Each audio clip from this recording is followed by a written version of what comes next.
With infinite complacence, people went to and fro over the earth about their little affairs, serene in the assurance of their dominion over this small, spinning fragment of solar driftwood, which by chance or design man has inherited out of the dark mystery of time and space.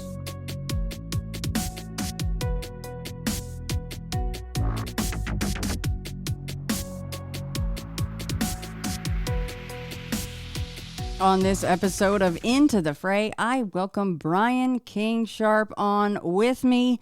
He is the host of Sasquatch Odyssey, of course, and other podcasts, but we'll talk about that later. I was lucky enough recently to finally touch base with Brian. He invited me on his show. Of course, now he's on mine, but we had a lovely chat on 665. Almost made the cut to 666. Dang it, that would have been awesome, Brian. But hey, I'm still grateful. It was an awesome episode. I hope everyone goes and checks that out. That was Sasquatch Odyssey 665. Now, Brian, first of all, hello and welcome. Thank you for being here. Absolutely. I've been looking forward to this, Shannon, and I too enjoyed episode 665. Just one off from the mark of the beast. Almost made it. Dang it. No, I think someone commented that actually on one of the posts. They're like, oh, almost got that 666, Shannon. I was like, yeah, damn it, almost. Now, you know, Brian, that this was coming. Like, we need to start at the very beginning of your Bigfoot journey, your odyssey, as it were. Did it start with your interest? Let's start there. Did it start when you were a kid with Legend of Boggy Creek, like a lot of people have that story? Or did it start with an experience? I purposely, and all my listeners know this, but just to let you know, and we talked a little bit about it at the end when we were just saying goodbye on your podcast, but I don't know a whole lot about all of your experiences, and I specifically don't go listen to other shows, even if it's your own, because I like to be surprised. I'm big about that. So I don't know a lot about your experiences and your journey with Bigfoot. It started when I was born. No, we're not going to go back that far. It's more like I grew up in the mountains of North Georgia, and I grew up hearing stories from my great-grandparents and my grandparents about what we now know, or what I now know to be Sasquatch or Bigfoot. They didn't use that. It wasn't really in the nomenclature at the time. It was more of hairy men, wild men. They didn't know what to call these things, but I grew up hearing those stories. And I've talked about this so many times on my show and other shows. There was one story in particular that stuck out to me beyond all others. There was this ginseng hunter. I think it was in the late 80s, around 87, 88-ish. Went up on a mountain. As the crow flies, it was about 10 or 15 miles from where I grew up and where I lived at the time in North Georgia. He got up and he went ginseng hunting. That's what he did to sort of supplement his income. He had a buddy that would go up and do this with him. This particular day, his buddy that went with him didn't feel well, so it was just him. He went up on Lookout Mountain. He was doing his thing. A couple of hours in, he's digging around, and he hears what sounds like somebody walking up to the area where he's working. He's like, oh, well, I guess my buddy feels better. Maybe he's coming up here and he's going to finish the day helping me look for ginseng. Well, some time passed and his friend should have been there, but he wasn't. So he didn't think much of it. He just kept on working. A couple hours go by. He hears the same thing, but it's getting louder. So he actually keeps working, but he's kind of listening to this in the background. He's thinking, well, maybe this is my buddy finally. But he looks up, and about 10 or 15 feet away from him stands this 7+ foot tall, hairy Sasquatch staring at him. They looked at each other for a few minutes, probably more like a few seconds, but, he looks at this thing, and it's just standing there staring at him. And it's kind of breathing hard. It's kind of making this gruffy, growly kind of sound. And he said the weird thing was this thing kind of growled at him and then turned and walked away back into the woods from whence it came. But the really cool thing to me that stuck out about this particular story is he said this thing was almost, I've described it as if this thing had a stroke. Like it was part of its body. It was either the left side or the right side. It was sort of dragging its arm and its leg and its foot behind it. So it was either injured or it had some sort of a medical issue. And I thought that was a really cool part, for lack of a better term, part of the story, because I'd never really heard anything like that. You hear people saying they have encounters, but the little nuances for me, especially, you know how many people you've talked to that have had these kind of encounters. When you get that little nuance that sticks out that's different, I'm like a rabid dog. I just latch onto that. Well, this guy comes down the mountain way faster than he went up that morning. And he comes back into town and he tells a few people about his encounter. And of course, you got the naysayers. I don't think anybody ever really called him a liar to his face, but everybody was talking about it behind his back. And he just went on and did his thing and lived out the rest of his life. He may still be alive for all I know. But I would hear this story from my great-grandfather in particular. And I always thought in the back of my mind, it was just one of those stories that people tell their kids and their grandkids to keep them safe, right? He wanted to keep me out of the deep woods. Hey, if you go back there, the boogers are going to get you, kind of thing. So I never really thought too much about it, but that story always stuck with me. Now, fast forward, I grew up, life goes on. At around the age of 12, I had my own experience in the woods that I thought was related to Bigfoot. I did not see what it was, but I fancied myself a little bit of a hunter. At that age, I would go out with my BB gun or my 22 and I would kill birds or squirrels or whatever, until I started killing things and it really made me feel bad. So I just stopped and I would just carry the gun basically to look cool in the woods. But I love to go out and explore. We were very poor when I was a kid, so we lived in a rented house that had this big swath of land. In retrospect, it was probably a couple of 100 acres. And I would go out and play in the woods daily. It was my thing, right? It was my escape. My home life was kind of shitty. My dad was an alcoholic. He was into drugs. The home life was not great. My mom, bless her heart, she did the best she could. But that was my escape. I would escape that life and go out into the woods. But there was this one area in that swath of woods that I would never go. And I'd been just about everywhere else exploring. But I didn't like this part of the woods. I always got this really horrible feeling that I was being watched, that feeling of dread. And I was just scared. That was the word. I was just scared to be in that part of the woods. And I didn't understand why, because I'd go out there in the broad daylight and I just couldn't go very far in the woods. But one day I decided I was going to do it. I was going to go in the woods and explore. So I did.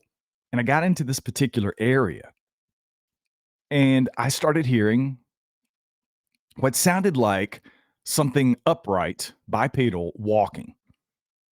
And if you've ever been in the woods in just about anywhere, I've been in the woods in a lot of different places, including the United Kingdom. And the woods can be very similar. But there's something about the southeastern United States, for some reason, for me. The woods can be so thick in the summertime. You can't see 10 feet in front of you in some places. And I was in one of those situations where I could hear this thing walking. And at the time, I didn't realize what it was. And only now, knowing what I know now and the research that I've done and all the studying that I've done on these creatures and other primates, it was basically a bluff charge is what I was experiencing. It sounded like this thing was as big as a tank. It was running towards me and then it would stop 10, 15, 20 feet away on the other side of this underbrush and these thick stand of trees that I couldn't see through. And I was petrified. I wrote about this in my first book.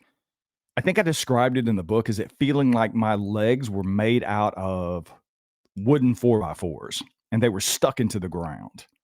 Every fiber of my being wanted me to run, but I could not move. And I just stood there. I heard this thing growling. I heard it gruffing. I heard it making these weird noises and doing this bluff charge motion for what felt like forever, probably 20, 30 seconds. Finally, the flight or fight kicked in, and it was all about flight. I was assholes and elbows running the opposite direction, the probably 800 or 900 yards it was to get back to my house. I literally jumped over this fence that we had around the house and landed in the yard like, okay, I'm safe. My mom was in the house, and I didn't say a word to her. I didn't tell her anything about what had just happened. What was I going to say? I was in the woods and something scared me. I was 12, but I wasn't an idiot. I knew if I told my mom that, she was the kind of lady that was going to say, hey, guess what you're not doing anymore? You're going to stay out of the woods. You're going to stay in the yard. And I certainly didn't want that. But I tell you, I didn't go in the woods for a long time. I think it was probably about almost a year. I know it wasn't the rest of that summer. The summer had just started and school had just gotten out. So I was really excited about the summer coming up, but I did not venture into the woods. I would play in the open field, and there was a very large pine thicket, probably 300 yards away from the house, but you could still see the house from the pine thicket. So I would play out there because it was relatively open and I could still see the house, which meant if my mom was outside, she could still see me. So I felt safe.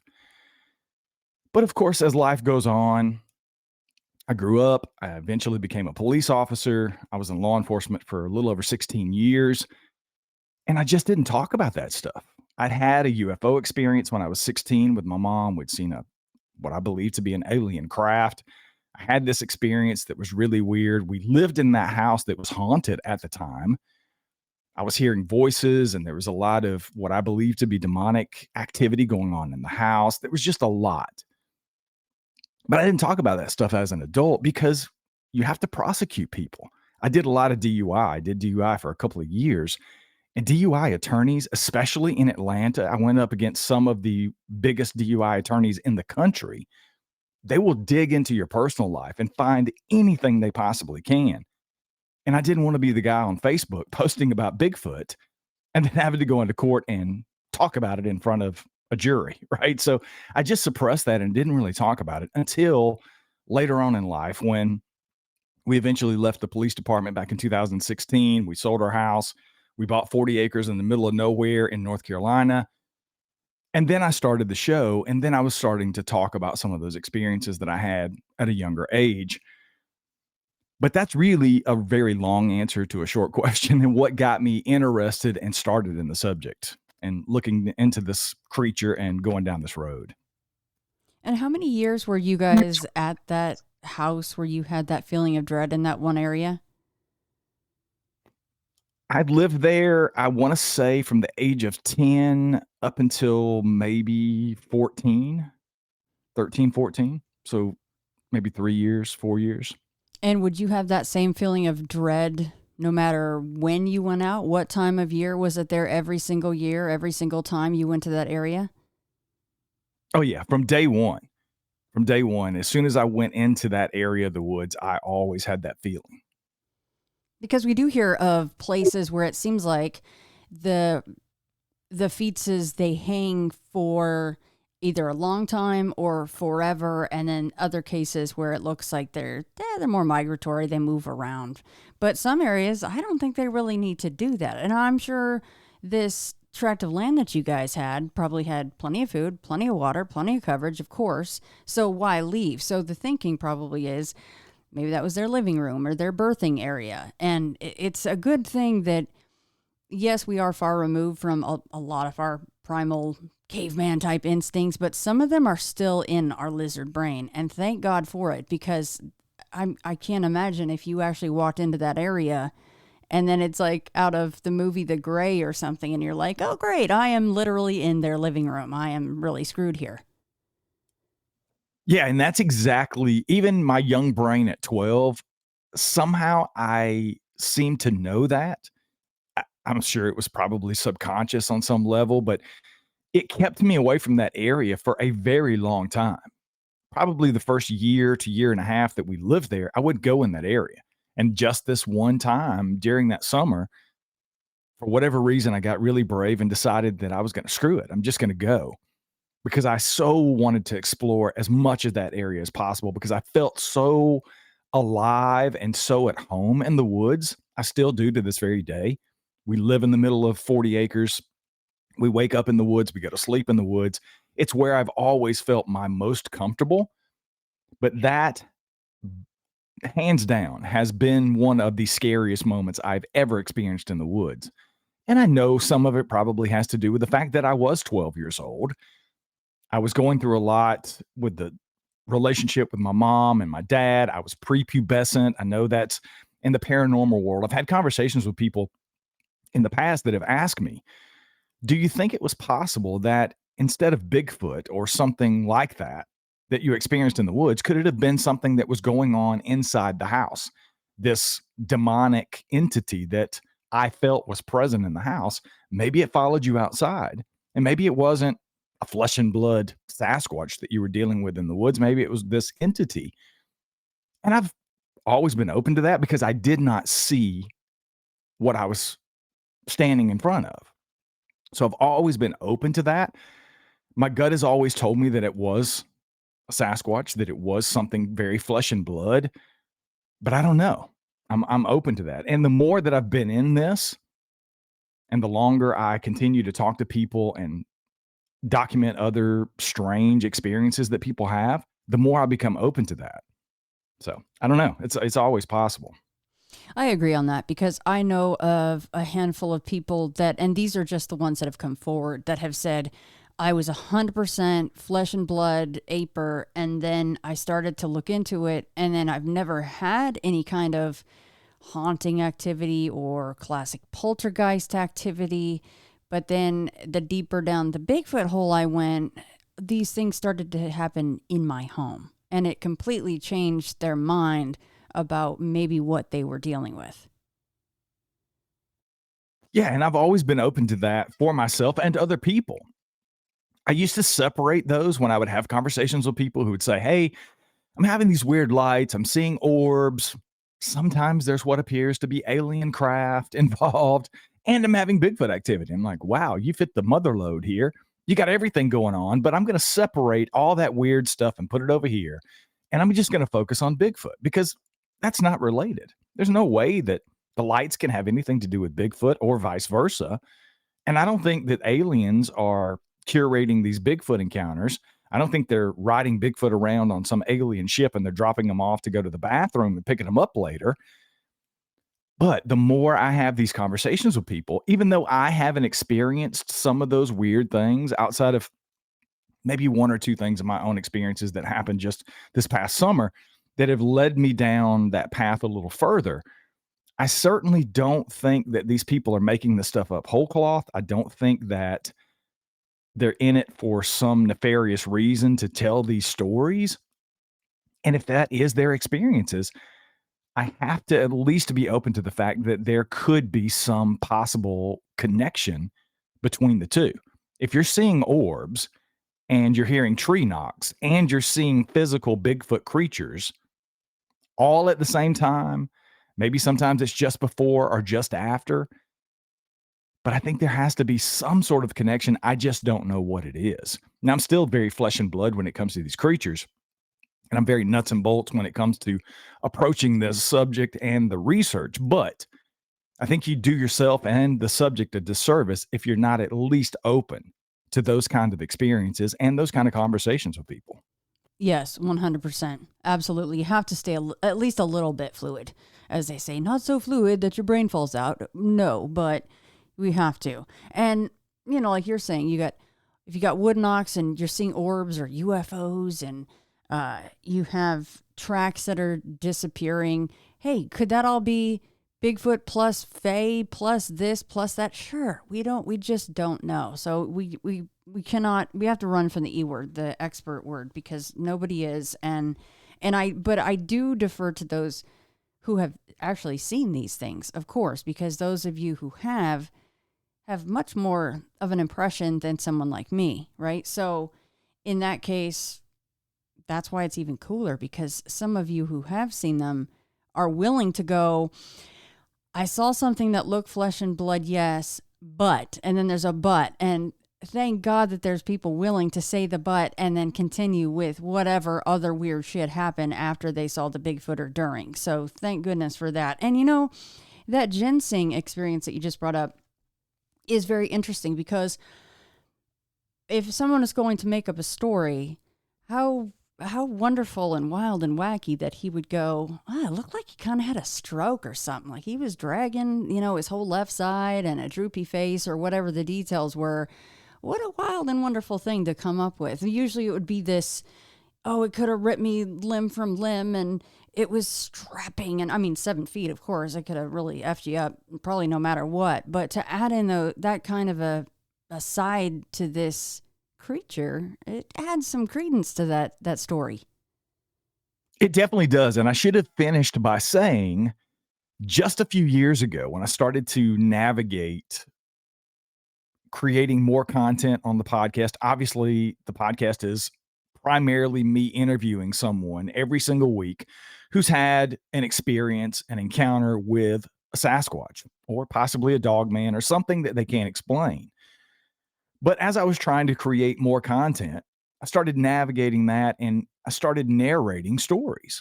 And I would pull these stories from tons of different places and databases. And I was on one of these databases that I actually got access to from a lady in the UK, of all places. She put together thousands of these reports from across the United States and around the world on a map that I could search and go through.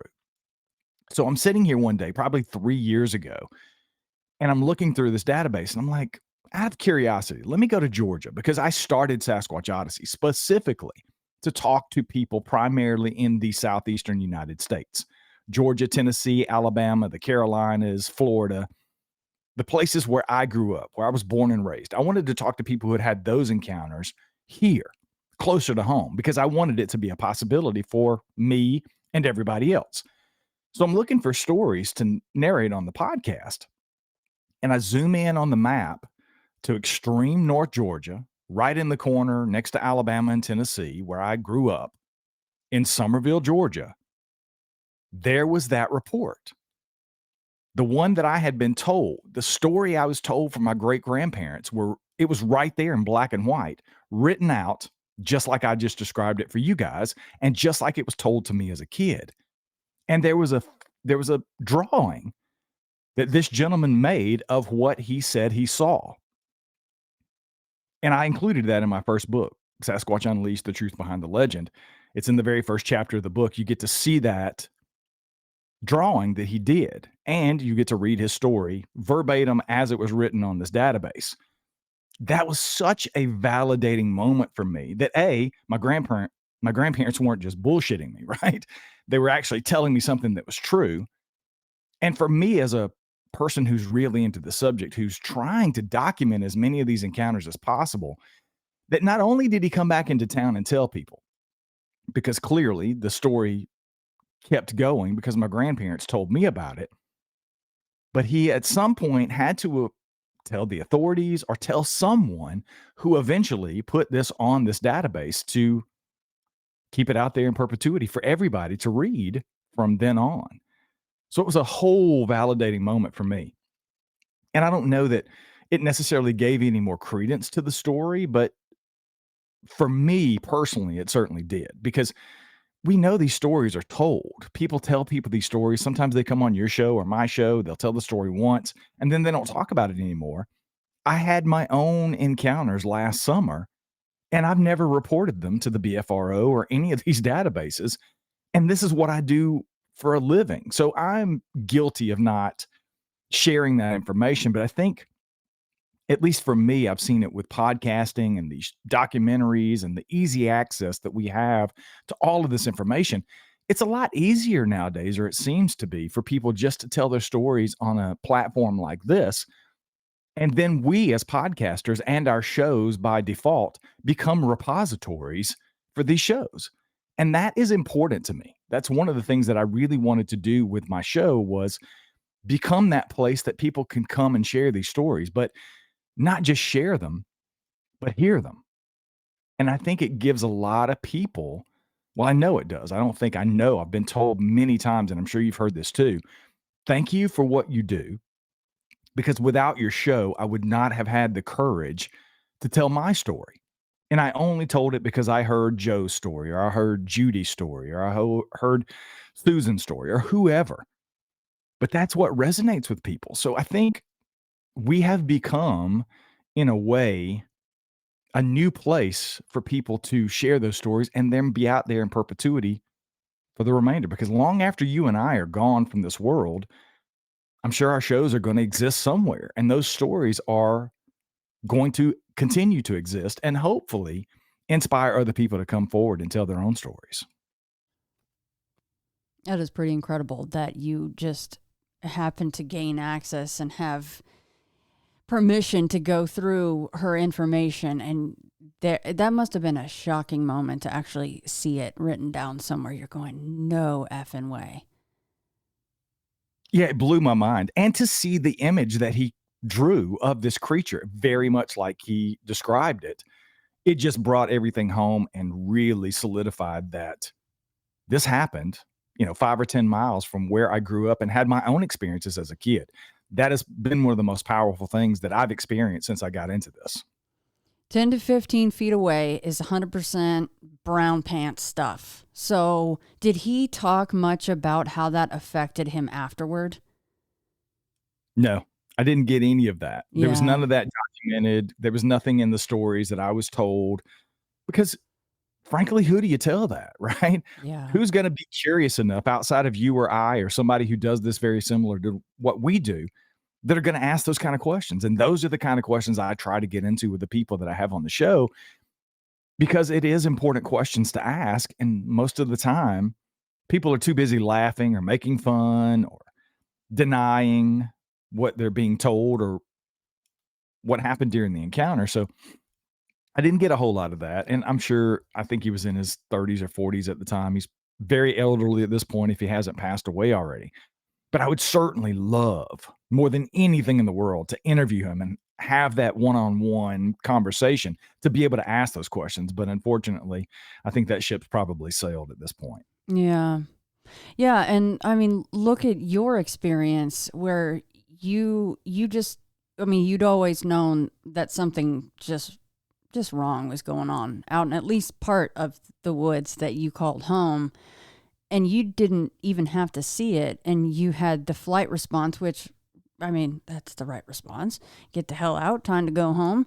And that kept you out of the woods for a year, something that you loved to do. It kept you much closer to home, I'm assuming, maybe to where you could physically see the actual structure. I don't know, but I mean, 10 to 15 feet away, 7 feet tall, I've always said that. Like, if you go to a lot of the Bigfoot conferences, they'll have a 7, 8, 9, 10, whatever foot tall Bigfoot with the what's the word I'm looking for? The measuring tape next to it. There we go. And it is so humbling because you say 7 feet, you're like, oh, or 10 feet. I mean, 10 feet's like, forget about it. But, 7, 8 feet tall, you don't realize how tall that is until you're standing next to one of those examples. And then all of a sudden, this example and fictional monster that you're like, Bigfoot's not a freaking real. And then it just steps out of the ether and into your reality. Holy crap. I mean, talk about, oh, maybe I should move to the desert, like, oh, we'll go to Vegas where Shannon is. I don't think there's any Bigfoot there. I can understand people having like Carrie Arnold. He loved to go hunting and rest in peace, Carrie, his experience, hearing him tell that, you can hear it in his voice, which I'm sure I'll hear in your voice when I hear what you have to say, that anybody that goes through this again in their minds is right back there in those woods, and they're having the brown pants moments again, because in a lot of cases it does create PTSD. Yeah, it definitely does. And for me, it's weird because you never know how you're going to react. Everybody says, oh man, you had this Bigfoot encounter and why didn't you take your phone out? And why didn't you do this? Or why didn't you shoot it? Or why didn't you chase it? Or why didn't you? Well, you never know what you're going to do until you're in that situation. And that's exactly what it was for me. I know how I reacted when I was 12, and I think I was very close to one of these things. But just this past summer, when I was out in the Pacific Northwest, Washington State, I was once again 10, 20 feet away from one of these creatures. And it was a completely unexpected reaction for me that I never expected that I would respond that way if and when I ever got to that point, because I've made no qualms about it. If you've listened to my show, I have always been on the fence about whether these things were real or not, even though I talked to, at this point, over 1,000 people who have claimed to have had some sort of experience, seen them, interacted with them, 100% convinced that they're real. I was never fully there until I was able to see it for myself, because seeing truly is believing. It's the old cliche, but it's truly the only way to experience something that will truly push you into the 100% knower camp. And that's what happened to me last summer. And I had a very interesting response. Well, let's hear about that, if you don't mind. Let's dive into that. Well, let me start at the beginning. It was, I don't know, 3 years ago at this point. I met a kid from the United Kingdom named Daniel Lee Barnett. He's a young autistic kid who kind of splashed all into the Bigfoot thing when he found what he believed to be a footprint in the forest with his grandmother, out actually looking for deer, not Bigfoot. But he found what looked like a humanoid footprint that he collected dirt samples from.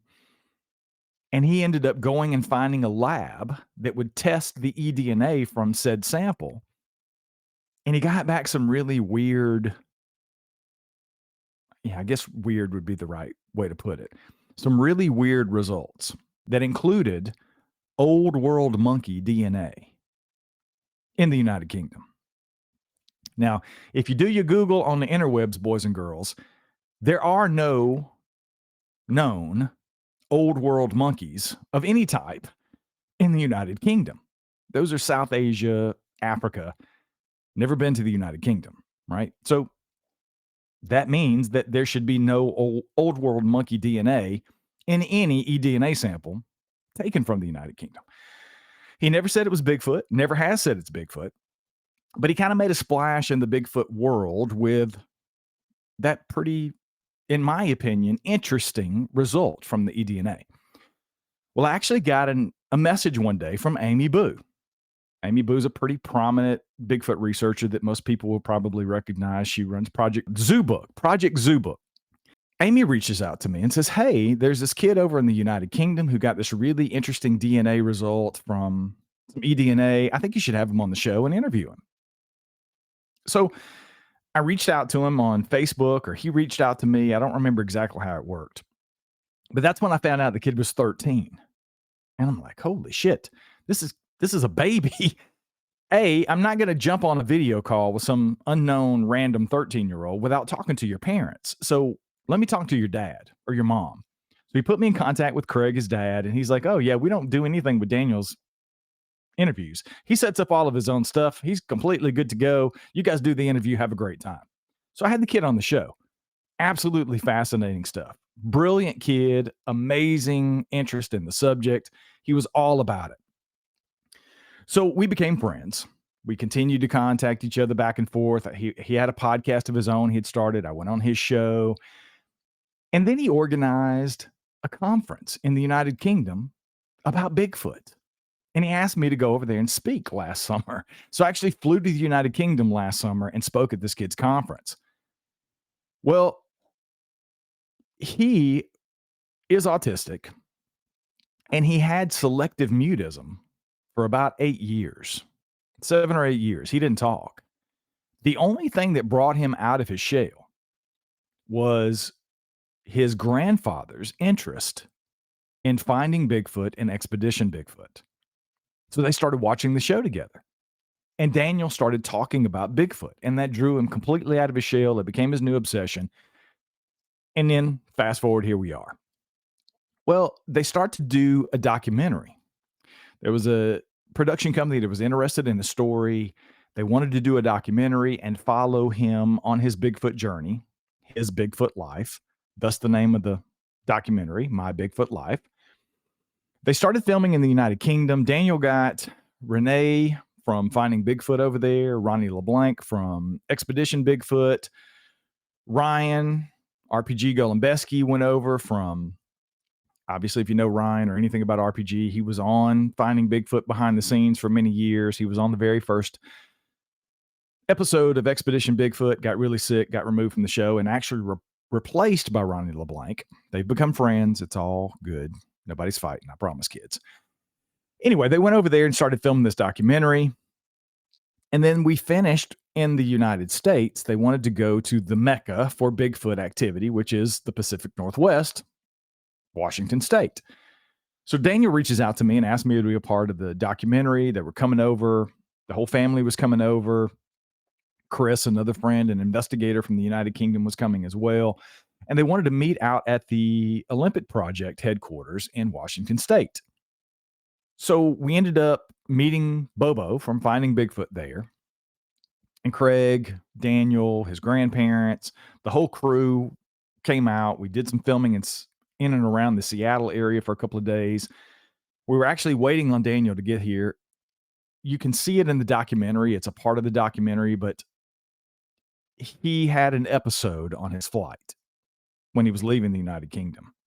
Actually shut down an international flight out of Heathrow, and the flight was canceled. So they were delayed coming over. So we were kind of behind schedule. The whole crew gets there. We meet up at the Olympic Project headquarters. We're a couple of days behind schedule. We only had so many days to shoot, so we had to divide and conquer. So part of the team went one direction. I went another direction with another part of the team. We were doing a day scout for an area that we knew we wanted to film in at least one night, possibly 2 nights while we were there. So we started at the Olympic Project headquarters and we worked our way out. I had my drone up. We were looking at different areas that we were trying to go into, and we started hearing whistling. Now, this is middle of the day. We're talking 1, 2 o'clock in the afternoon, middle of the day, sun shining. There was rain moving in. It had rained the night before, but we were getting a little bit of a couple of moments where we had some sun behind the clouds, parted ways, we getting sun. We're hearing this whistling as we're moving. So we stopped at one point where we were coming to an area where there was this bridge we had to cross over. And we're hearing this whistling. So I'm looking at the area where we had heard this whistling, and everybody's kind of this, I think there was 5 or 6 of us there at this point, kind of all looking in different directions, trying to figure out where this whistling's coming from. I can't whistle, but it was basically like a human, like, hey, I'm over here kind of whistle. And we'd heard this multiple times, and it seemed to be following us as we were moving through the woods. So I stopped and I'm looking at this particular area with this big stand of massive trees, probably 75, 80 yards away from where we were standing near this bridge. And I see a face peek out from behind the tree. 3 quick peeks, probably less than 2 seconds this lasted. Just boom, boom, boom, 3 times. And it was a face. And I'm completely blown away. I'm immediately telling everybody, hey, look here. There's something behind the tree. It's peeking out from behind the tree. I saw a face. Everybody's getting excited. Chris, I got to describe Chris a little bit. He came over from the United Kingdom. He's former Queen's Guard. He used to be on the Queen's Guard. Chris is about 6'5", 190, 200 pounds, solid, muscular, man's man kind of guy. He and I are immediately trying to figure out how in the hell we're going to get from where we are up to this tree. 75 yards isn't very far in the big scheme of things, but when you see the undergrowth and the terrain that we would have had to gone through to get to this area, it just didn't make sense because of what we were trying to accomplish. We knew we weren't going to film there that night. I had seen something we wanted to investigate, but we just couldn't safely get there in the amount of time it was going to take us to do it, so we had to move on. So we pressed farther into the woods. We found some other weird things. We found some nuts. I don't remember exactly what kind of nuts they were. Chris, if he were here, could tell me exactly right now because he actually ended up taking some of these back to the UK. I don't know how he got them through customs, but God bless him, he did it. We found several stacks of these nuts, and it looked like where something had sat and had a snack, basically, which we found was pretty interesting. The whistling kind of went away. We went on about our business. We scouted for the night hike, decided this is the area we're going to come back to that evening. So we ended up later that evening, we come back 10:30, 11 o'clock. We get everybody together. We got the whole team. Now we've got 2 guys that are filming with $100,000 plus camera rigs, right? These are huge cameras on these big backpack mounted monstrosity cameras. Never seen anything like it. Very cool though. $100,000 plus for these rigs a piece. So we get to the area where we're going to film, and guess what they can't do? They can't make their way in because of the underbrush, the growth, the downed trees, the deadfall. It was treacherous. So they kind of hung back on the periphery. Fortunately, Chris, Craig, who is Daniel's father, and Daniel had GoPros on that they were recording with, and RPG was there, Ryan. Ryan had this like 1998 Sony Handycam night vision camera that he was carrying around in the woods filming. That's all we could get out there to film. Bobo has a thermal. So Bobo has his thermal monocular. He and Daniel see a heat signature, and they're passing the thermal back and forth to each other. Bobo's letting Daniel use it. He's watching him, telling him, hey, look, there's something over here. There's something over here. That's a pretty big thermal image that they're getting on this monocular. So Bobo turns around and says, who's going to go out there and see what that is? And of course, I'm going. I'm definitely going. So I start heading out into the woods. Everybody else is hanging back. I'm 30, 40, 50 yards at this point into the woods, and I start hearing movement. I'm hearing a couple of those faint whistles. I'm hearing movement. It sounds like bipedal walking, but it doesn't sound really, it's not making a whole lot of noise at this point. And I hear this weird sound. I've described it a couple of times on other shows and my own. It almost sounded like if you go out into a creek and you pick up several large, like softball sized river rocks, and you jostle them around in your hand, that clacking noise that they make, that's what I was hearing. So I'm hearing that, and I'm standing out there at this point, 50, 60 yards from everybody else in the middle of the woods in pitch dark with these weird noises happening. And I hear something walking from left to right, and it's pretty close. It sounds like it's maybe 20, 25 feet away. And I'm trying to blade myself and start walking in the direction where I'm picking up this noise. And I get to what is, I call it a game trail. It's probably 3-4 feet wide, just a little break in the trees that didn't go very far. But I get to this point, and I'm hearing this thing walking, and it sounds like it's coming right up on this trail. So I click my flashlight on, and this thing steps out onto the trail in front of me, 20 feet away. And it crosses across the trail, one step, boom. I see from the top of the head down to about the mid-back. I see the arm swinging behind it. It's a big, tall, hairy, bipedal creature. And I am flipping the F out. I'm like, holy shit, I just saw a Sasquatch. So I go back, I'm telling them, hey, you guys need to come in the woods. There's something out here. Chris starts making his way there. Chris and I hook up. I kind of briefly tell him exactly what I just told you, what happened. So we just stand there, and we're just really quiet for a second. And we hear that clacking noise again. And then we hear what sounds like, the only way I could describe this is if, a 300-pound person jumps 6 to 8 feet out of a tree. And we hear that thud on the ground, like, boom. Like, did you hear that? Yes, I heard that. Okay, we both heard that. We're not crazy. So we're hearing this. Daniel, at this point, is making his way there. His dad, Craig's, right beside him. Ryan's running around with his 1998 Sony Handycam doing his thing, right? We kind of converge together at this point. I'm telling them what happened. Something had crossed the trail in front of me. It was clearly upright. It was clearly hairy. There's something in the woods. I think there's at least 2 somethings at this point because of where we're hearing the noises in different places. And the next thing I know, here's little Daniel. I hear him say, I see eye shine. I see eye shine. And he's pointing. So I stop, I turn around, I look where he's pointing. And there is these 2 giant white eyes glowing, maybe 20 feet away from me. And then I see a smaller set, about 2 feet lower, start to glow.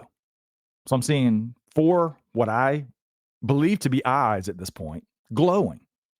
And I've said this before. I've actually went back and looked at some of the footage sent.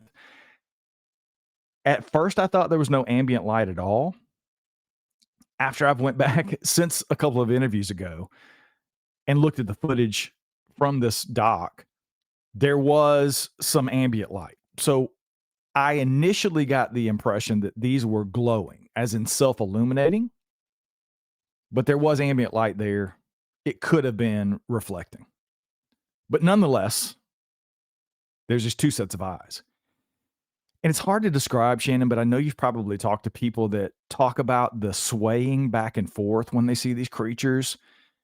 That's what these eyes were doing. They were swaying back and forth and bobbing their heads back and forth. And then they disappear. I got the impression that they dropped to the ground. I can't confirm that by any other than just a feeling, but that's what I felt like, that they had dropped to the ground because the eyes were gone. Both sets, boom. Just as quickly as they appeared, they were gone. So we all throw our flashlights on at this point, and we're shining them up this little 4 foot, maybe 5 foot wide game trail.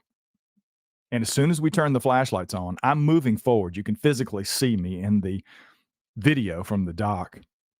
I'm moving ahead of everybody else towards these eyes because I'm trying to see what this is. And as soon as we turn the flashlights on, this creature steps across the trail, almost identically to what I experienced before everybody else was in the woods, 10 feet in front of me. This thing darts across the trail. Again, I see the top of its head, the side of its shoulder, and its arm trailing behind it as it books it across the trail. And immediately, you can hear this in the audio, Chris says some expletives. Oh my God, I just saw it move. I saw it move. So we all see it. Daniel saw it. I saw it. Chris saw it. Unfortunately, Ryan was around the side of me filming from the front, so he didn't see it. And Craig, Daniel's dad, did not see the creature at the time. So here comes the unexpected part for me. I'm 10 feet away from this thing that I've now seen twice in about a 30-minute span. And I don't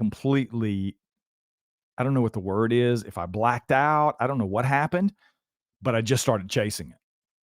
And this is probably 7 to 10% grade, which doesn't sound like a ton.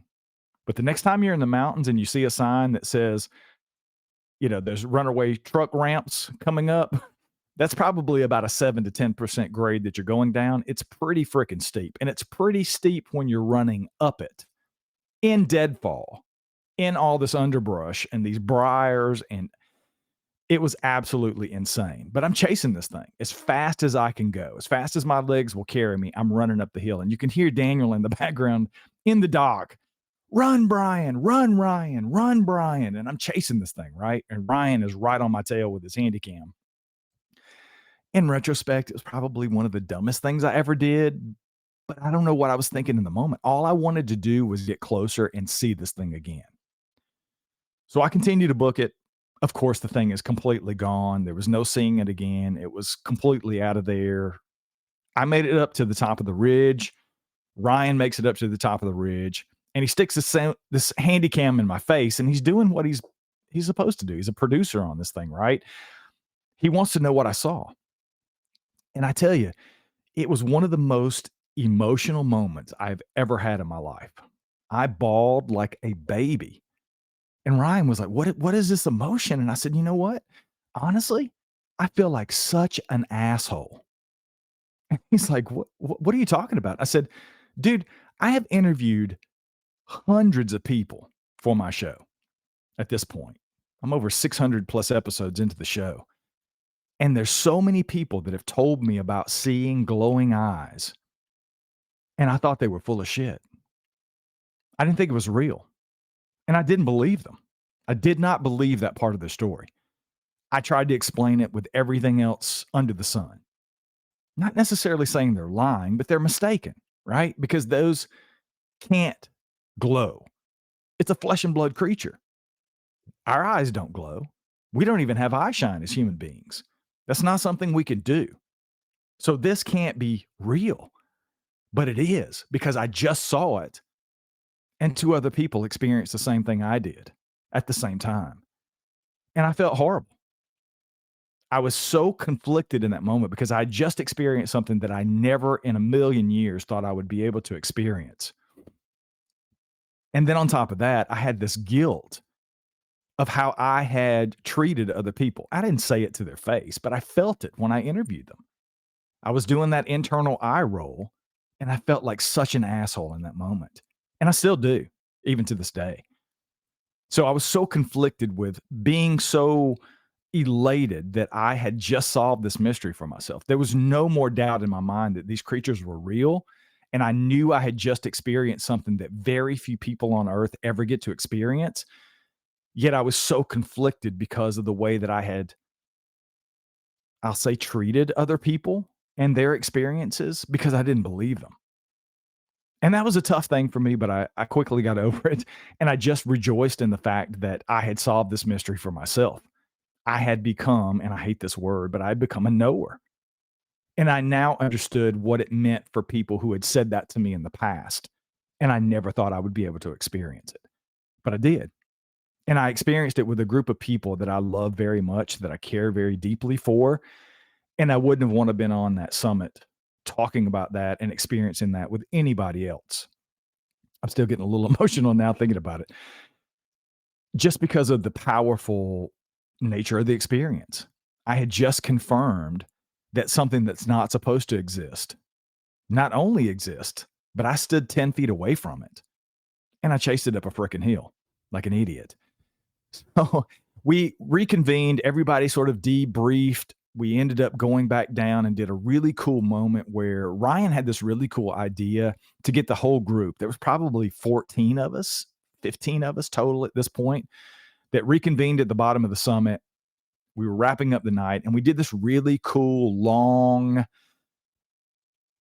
Ohio howl kind of sound that we made in unison. And we tried to harmonize with each other just in our own way of, it sounds kind of corny just saying it out loud, but in the moment, it was such a powerful moment for all of us that had just experienced that. And even the people that were on the outside of the moment that had hung back, that didn't get to see and experience what we did, it was still a very powerful thing to sort of close that out.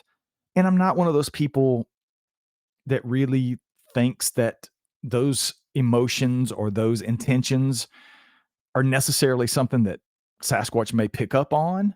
But there were people in the group who certainly believed that. And because of my own experience, I wanted to participate. So it was a really cool moment. So we ended up making our way back down, did all that.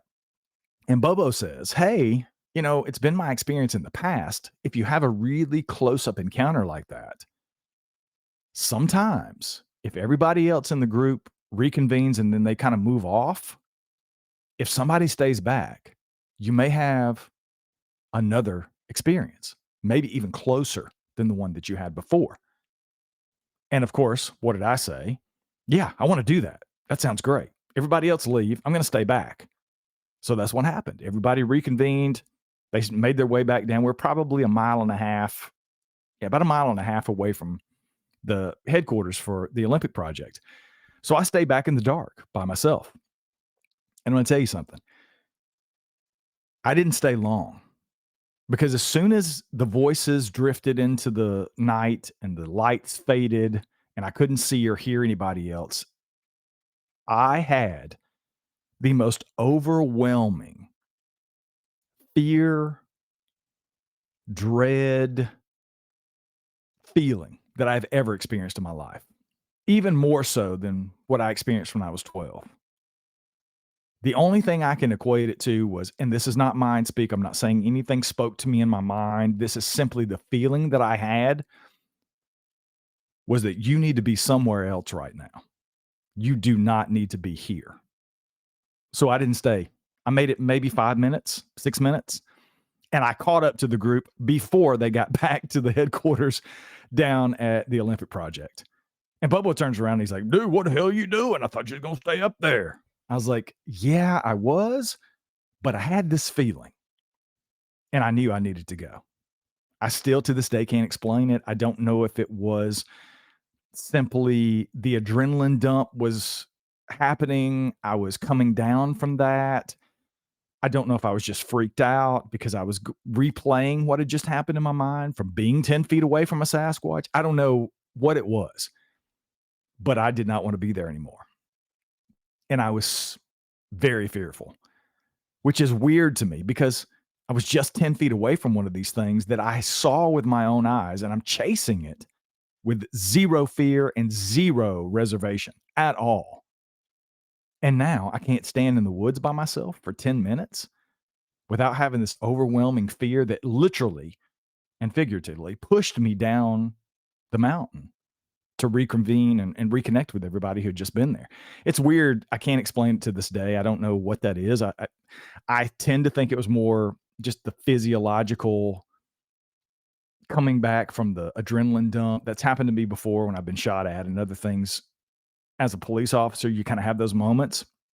But yeah, it was one of the greatest fears I've ever experienced, which I didn't have while I was chasing this thing up the ridge, but I'm standing there by myself. And we went back the next day.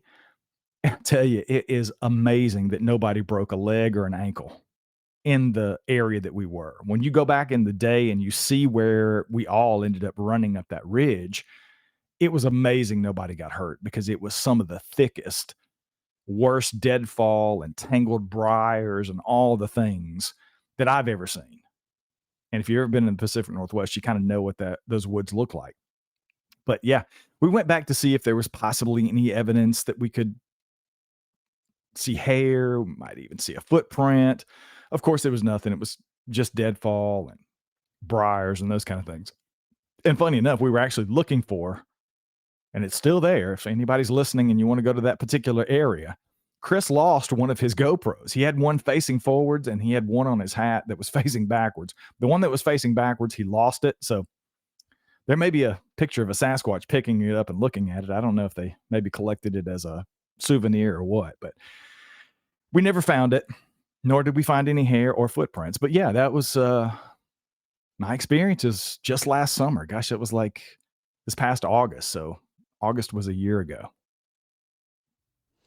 I'm sure there's been note comparisons since about the various actions of what we're assuming is one, or you call them clans, whatever we're going to call them, I don't know, but family groups, units, whatever. If there's one or two or three, or if they, again, like I said before, if they move through, if they stay, but was there note comparison about, oh, they've never done something like that before? It almost seemed like the male, if, you know, call him Big Daddy, whatever, was trying to maybe draw you guys away from what we're assuming is maybe the wifey and the kiddo up in the woods, and then Big Boy was maybe trying to draw you guys' attention because it was just so blatant to walk across the trail like that right in front of you twice. Yeah, we've talked about that multiple times. It makes zero sense to me other than, and this is the only thing that we all, I think collectively, were able to agree on. And of course, it's all subjective. Nobody freaking knows. But I got the feeling, and we got the feeling, because Chris and I were definitely the closest, I think, in that scenario to these creatures. It felt like they were playing with us, because had they not whistled and made the noises that they made, and then ultimately showed themselves to me, and then ultimately the rest of us, we would have never known they were there. So we all, again, no way to prove it, but felt, that is the word, we felt that it was a couple of juveniles that were toying with us. I don't know what else. I don't know what else it could have been, other than maybe in a situation where, like you said, it might have been a large adult male that was pulling us away from his mate or their child. That's certainly possible, but we felt like, because of the whistling, it was a very playful feeling that we had during the encounters in the daytime. I mean, this thing is literally whistling at the group of us and then shows itself around the side of a tree to me 3 times. I don't know if that was intentional or if it was simply quick peek. We call it quick peeking. Like when I was a cop and you go in and clear a house and you don't know if someone's in the room, you do these quick peeks, right? So you don't get shot. You do these really quick peeks, usually 2 to 3 back to back, to see what you can see. And if you try this at home, I've said this to people in the past, if you want to know what that's like and how much information you can really gather in 3 very less than a second quick peeks, just try it. You can see a lot about a room. Or in this case, you can see a lot about the human beings that are in your living room doing God knows what in the middle of the day in the Olympic National Forest. So I felt like that's kind of what was happening during the day. This thing was playing, curious. What are these people doing? There's nobody else out here. What are these yahoos doing? They're in our living room. So I'm going to whistle and get their attention and then see what I can see. Very same thing at night, especially at night, outside of the thermal hit. And I'm not saying that they captured a Sasquatch on thermal. There are thermal images that I fully intend to release once this documentary is out because I think people need to see them. But there was something there. I've seen it. I was walking towards it. And we would not have known it was there had it not been for the whistles, the movement, the clacking, whatever that clacking was. I don't know if it was mouth clacking. I don't know if it was teeth clacking. I have no idea. But they made themselves known for whatever reason. And I don't know what that reason is, obviously. But I felt like it was kids playing. That's the only thing I can describe. And by kids, I would mean a juvenile Sasquatch or possibly two. That's true. And even besides the whistling, once I said it, I was like, you know what, though? Like you mentioned about the Pacific Northwest, you go into certain areas, and even if you're not adept in the woods, you could just duck down and nobody would find you. Yeah. And so these things are just built for business out there, and they could have easily just ducked down and done that creepy, unnatural spider crawl that people have said that they could do, or just duck down and sit there and just be silent. And you guys wouldn't have, like you said, you couldn't even make your way up there easily. And I'll bet those backpack rigs with those cameras were so interesting to them. So maybe they wanted to get a closer look at those things. I don't know. And, I'm going to go a little high strangeness here because there was, and I've never talked about this publicly, there were a couple of weird things that happened with the camera rigs. I'm talking batteries drained in seconds. Brand new batteries put into this $100,000 plus camera rig, just gone. And I've got to dig through the audio. I was at this particular time, there was only a few people that were mic'd because of the way the setup was going for the night shoot. I was there. I was running my own audio. I usually have an audio recorder in my pocket no matter where I'm at, especially if I'm doing anything Bigfoot related, just because you never know. And I was running my own audio, and I've still got to go through. I've probably got 12 or 14 hours worth of audio to go through. But I remember specifically being there while they were changing these cameras in the rigs. And Kevin, one of the camera guys, was like, I've never seen this happen before. I don't know what the frick's going on here. This is a brand new battery, and it's just dying. And then there was some weird sound stuff that was going on with the sound equipment. Of course, it's technology. Have we had issues with technology? Of course, every single day of every second of every day while podcasting, something's always going off with technology. But it was really strange that we were having this activity and having that. Is it coincidental? Probably. But it was just this whole culmination of things that was going on that really felt like there was some synchronicity there. And of course, if you know Ryan, RPG, he's a very touchy-feely kind of guy. He is definitely an alien amongst the rest of us when it comes to his philosophy on life. He's more like a hippie. He should have been born in the 60s because everything's peace and love with him. And he truly feels like these creatures can and do connect with people and groups of people that maybe they want to see them. One of the first things that we did, actually the first thing we did before going out that night, was he did an offering of tobacco and left it in the woods and let them know that we were coming in peace. We simply wanted to see them if possible or have a gentle interaction of some sort.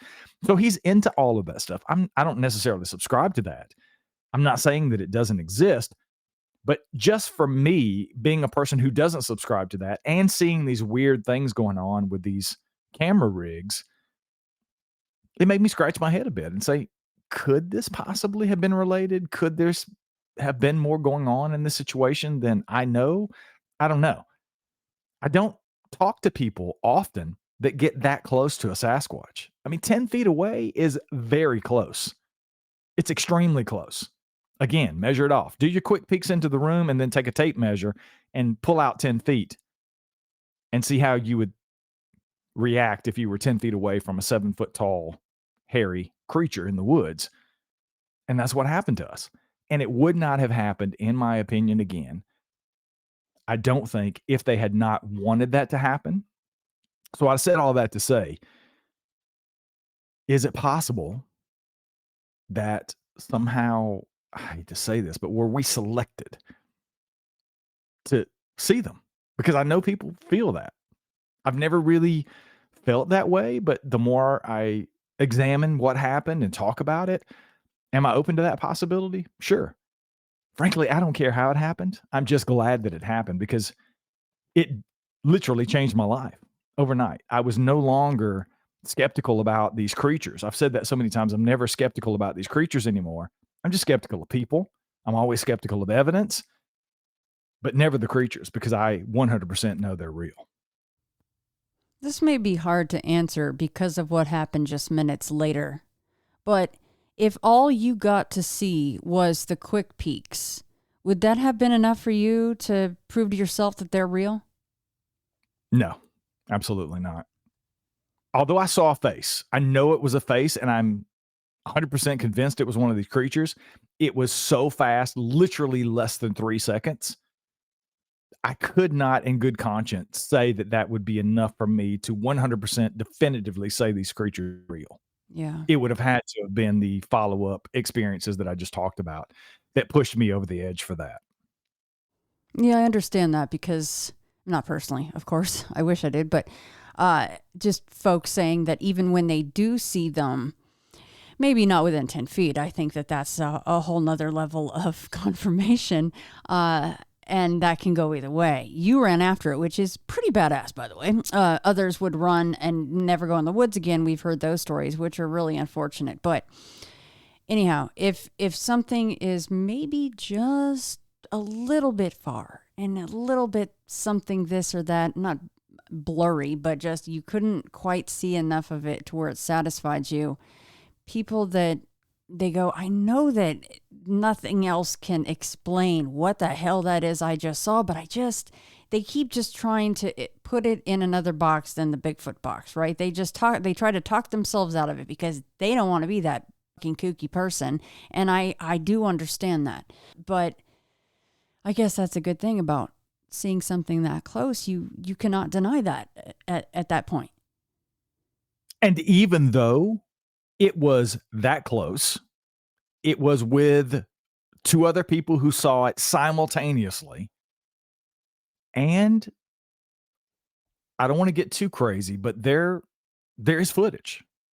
It's in the doc. It's quick. It's not the Patterson Gimlin film. It's not the smoking gun, but we recorded what we saw. So all of that, even with all of that, I still struggled, and frankly still do to this day, with accepting what I saw. So I totally get it. I totally get people saying, I don't want to talk about it, or I have a hard time talking about it, or I can't really accept it, or I'm not really sure. I totally get it because I still go through that to this day. And being 10 feet away from what I know to be a Sasquatch, there's still that, am I sure that's what it was? And I think that'll always be there. And I say that because if there's somebody listening to this who had any kind of experience that you're doubting yourself, it's okay. It's normal. I think you're probably crazy if you don't have some doubt in the back of your mind. But at the end of the day, we all know what we experienced. I know what I saw. I know what I was standing right there. I know what I chased. And I know what we heard. So even though I still struggle at times with what I saw, I can't deny it. And I knew what it was going to be. I've had this has happened to me before. I've had other experiences here on our property. I've cast prints on our property several years ago. And I struggled with putting that out there for people because I knew what people were going to say.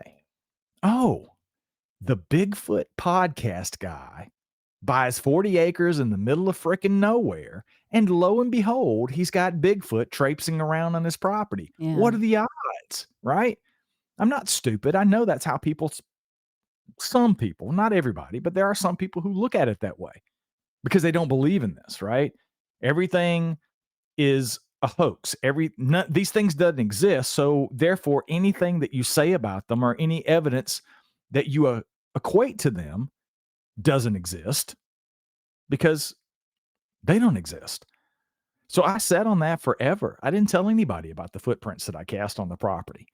I wrestled with it for a year before I told anybody because I knew what the reaction was going to be. And then eventually I just got to the point where, you know what? I'm old enough. I don't really give a shit what people have to say about me.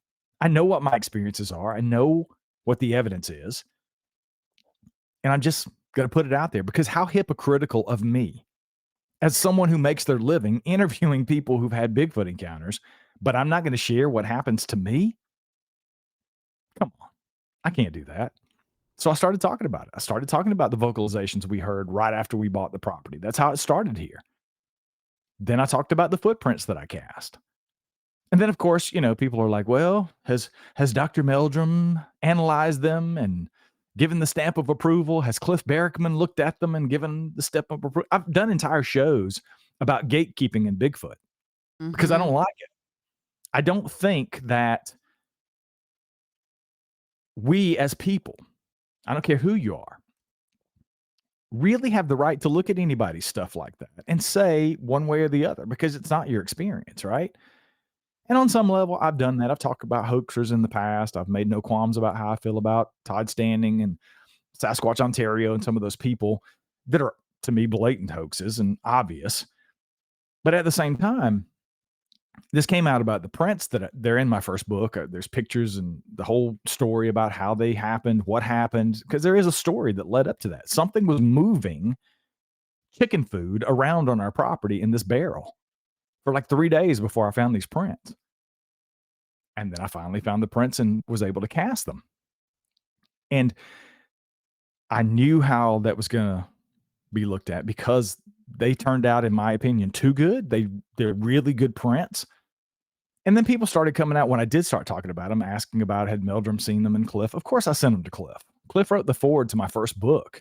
He was the first person. The very first set that came out of the mold that I made for these prints went to Cliff.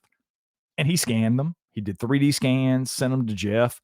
Jeff looked at them. I saw Jeff, 4 weeks before he passed away, and took him a copy of them and let him see them for the first time and hold the cast in his hands and had a 30-minute conversation about the cast and just life in general before he passed away. So, the totality of the circumstances is what I always look at. And I tell people, I'm just not going to hide what's happening to me anymore. We haven't had any activity here in the last year plus. I haven't heard vocalizations. I haven't found footprints. I haven't found anything that I would consider quote unquote Sasquatch activity. But that doesn't take away what's already happened, what's already been experienced. So again, to me, it's always the culmination of all these things. It's the totality of the circumstances that you have to look at. But that's my experience. And I'm going to continue to talk about it because I think it's important. I think people need to hear these kind of stories and know that other people are experiencing those kind of things to make it okay for them to talk about it on shows like ours and to people at the grocery store or wherever you talk to people about Bigfoot, because the more we talk about it and the more these stories get out there for everybody to hear, I think the more it pushes the envelope on the research. I think it makes it more valid. If people know they know people who have had these kind of experiences, then it hits a little closer to home for them. So that's why I continue to talk about it and document those encounters every single week on the podcast and as we travel around and do conferences and festivals and talk to people around the country. I appreciate you bringing up the batteries being drained because I feel like it's such a common theme. And the fact that it's a common theme means that there are probably, at any value of a percentage or a number, more that people are just like, that's just a little bit of a weird side that I'm not even going to bring up. And they might go on a show or hell, even, write it in a book and not bring that side of it up. So the fact that it even now is a common theme tells me that it's a big, huge, probably common theme. So thank you for mentioning that. Yeah, and honestly, it's something I haven't really thought about it in a while, but I started going back through and looking at the footage and looking at the thermal stuff. Hopefully the documentary is going to be out in the next month or so. We thought it was going to be released earlier this month. As we record this, it's late October. I thought it was going to be out in the beginning of October. Looks like it's getting pushed sometime into November. But yeah, once that's out there, people can start picking up on this stuff, looking at it for themselves, making their own minds up. Of course, they're going to be naysayers saying, oh, that's not what happened. You guys, how convenient that you're out filming a Bigfoot documentary and you have Bigfoot activity, right? That's a rare thing, right? We've all sat through 1.5 hour long documentaries and there ain't shit happening. Because let's be honest, if you go out Bigfooting and looking for these things, 99.98% of the time, that's exactly what it is. Absolutely nothing happens. So again, I look at that as the totality of the circumstances and say, it goes back to what RPG would say. Is it the group of people that was there? Is it because Daniel's autistic? There have been theories. Christopher Noel's Sasquatch savant theory, which I used to think was absolute complete bullshit, until I had a conversation with Chris about it. Some of the things he says, most of the things he says, I don't necessarily agree with, but he does make some decent points. There are some activities that happen during encounters with these creatures, i.e. the swaying back and forth and the head bobbing that we experienced. That is sometimes indicative of people that are on the spectrum. Daniel is autistic. And then don't even get me started on the mind speak and the telepathic communication stuff. I used to think that was complete bunkum until I listened to a podcast called The Telepathy Tapes. Kai Dickinson. Has nothing to do with Bigfoot, but it has to do with autistic kids and their connection, telepathic connection, with usually a parent, caregiver, sometimes teacher, sometimes mentor. You cannot listen to the Telepathy Tapes podcast, in my opinion, and walk away from that without 100% accepting the fact that, at least in these circumstances, these kids have a telepathic communication, sometimes two-way telepathic communication with a parent, caregiver, teacher, or friends that are very much like them around the world. So when you start looking at those things, I have moved in the direction of saying, hey, could there be more to this? Could there be more to these creatures? I've interviewed tons of people who have had what they believe to be mind speak or telepathic communication with these creatures. My friend Les Stroud, Survivor Man, had multiple experiences where he believes he had a telepathic communication with a Bigfoot. We're going to get into that. Les and I are going out on an expedition. I thought we were going to do it before the end of the year, but I think it's going to be sometime next spring. I'm going to have some conversations with the Les around the campfire about that. We've talked about it on the show a couple of times when I've had him on, but I've never really gotten deep into that after listening to the Telepathy Tapes. I am fascinated by that because if it's true for these kids, and I believe that it is, why can't it be true for Sasquatch? It happens with dogs. The feeling of being stared at is one of the things that we can all, I think, relate to. Dr. Rupert Sheldrake, has a book about the telepathic communication that goes on with dogs and their owners. Dogs, they've done studies where dogs, miles and miles from their owners, know when their owners leave work to come home. They get up and start to the door, to a window, knowing that their owner's coming home. This has been scientifically proven. So again, if dogs can do that, why can't it be true for Sasquatch? Why can't it be true for people who may experience that with Sasquatch? I don't know. I know I'm getting off on a tangent. I'm starting to ramble, but it's all fascinating to me. And that's why I keep coming back for more, right? I've had my experiences. Now people have asked me, like, why do you keep doing this if you know they're real? Well, I want them to be discovered. That's part of my journey in this. I know that's not for everybody, but I truly want them to be discovered by science. I want them to be known as real. I know that's a selfish thing and has nothing to do with them. I think probably the worst thing for Sasquatch ever is for us to be involved in anything that they have going on personally.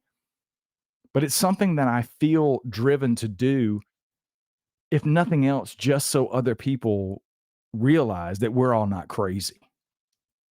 And again, may not be the best thing for Sasquatch, may not even be the best thing for those of us who've experienced encounters with them. But it is part of what I feel and what keeps driving me to keep doing what I do, because I truly love it. I truly love talking to people who've had those experiences. I think there's something to be gleaned from every experience, no matter how weird it is or how mundane it is. So that's what keeps me coming back for more. Did you see the face of the homie that walked in front of you twice? Did he turn towards you at all? No. So irritating. Both times, it was clearly one of those situations where I'm going the opposite direction and I don't necessarily want to look at this person or need to look at this person. I'm just going here. Yeah. And that's what it was. It was almost intentional that it was looking away, and all I could see was the top of the head down to about the mid back. Yeah, it definitely just does seem like they were effing with you guys. And hey, if that doesn't play into the old adage of if you hear a whistle in the woods, you don't go towards it, there you go. Of course, I mean, you guys, of course, wanted to. I'm just saying, you know, the old, the witch of the woods and the fae whistling, or maybe it's not fae, you know, it could be something else. So I agree with that assessment. Absolutely. So my Bigfoot life should come out in about a month or so, and I understand just barely how this stuff works. Sometimes you don't know until the last minute, but do we know yet what platforms it will be available on? I do not. I'm assuming it's going to be on all of them. It's done a limited, I think it was in 20 theaters over in the United Kingdom, actual theaters where you could go sit down at the movies and watch this thing, and it was raving reviews across the board. I was actually in August up at a conference in Pennsylvania, and we actually screened it there the night before the conference. I ended up having a medical emergency and wasn't able to attend the conference. I was having surgery the next day, but I did get to go and watch people watch the film, and it was a very powerful moment, because ultimately the film is my Bigfoot life. And it's a little confusing in that it's more about Daniel's journey. It's about his journey with autism. It's about his journey with his family, the friends that he's made in Bigfoot, the connections he's made, the things he's gotten to do, the things he's gotten to see. This kid went from being completely nonverbal to standing up last summer in Florida at the Great Florida Bigfoot Conference in front of 4,000 people doing a full hour presentation. Mind blowing. And it's all because of Bigfoot. Sasquatch brought him out of his shell. It gave him back his voice. And that's truly what the documentary is about. All the Bigfoot stuff is cool. All the cool things we got to experience, the amazing places we went. It's a stunning documentary. But that at its core, at the heart of it all, is truly the story. It's about Daniel. It's about his family. It's about the Bigfoot family that he has found in his journey to find these creatures. And how cool is it that this 16-year-old boy got to do all of that, and he got to have an experience where he got to see these creatures during the filming of the documentary about his life and his journey. Oh my gosh. Okay. I was going to preface my question by saying I don't expect you to answer this, but I hope he got to see one. So he did. Yes. Oh my gosh. Yeah, I have not had contact with Daniel, but maybe when he's on his what can be exhausting quote unquote press tour, as they call it, you know, he'd be more than welcome. But I am so happy to hear that he got to see one. That's fantastic.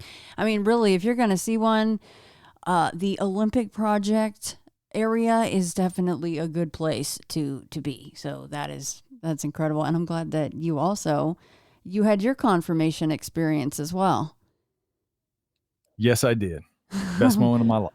Pretty close, though, Brian. Pretty damn close. How much do you think? And again, as you say, you don't know until you're in that situation how you're going to react. But how much do you think your law enforcement background was the catalyst to get your feet and legs pumping, running after that MFer? I mean, how much of that do you think plays in? I think it was 100% the training kicked in, honestly, because cops are the only ones really who are trained outside of soldiers, of course, in the military to run towards gunfire. You're usually taught, hey, if there's somebody shooting at you, you want to go the opposite direction. But that's not the case with cops. And I've been in several situations in the past where I was shot at on duty. And it's a really surreal thing to hear bullets whizzing by your head while you're running towards whoever's shooting those bullets. And that's kind of what kicked in for me in that moment. It's hard to explain, but you just engage the threat, right? That's ultimately what my mind went to. Was it really a threat? I don't know. I just say that because that's what you're taught as cops, right? There's a threat, you engage it. You don't run away from the threat. You have to engage it because there's nobody else there. You are the sheepdog. That's what you do, is you protect, right?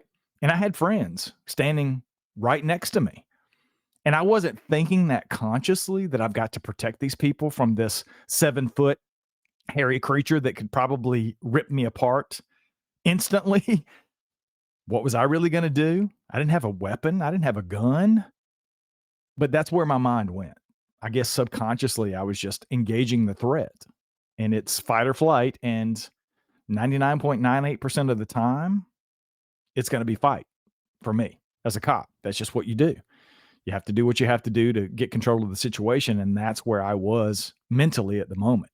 So I think it had 100% effect on how I reacted in that moment, because obviously at 12 years old, completely different response.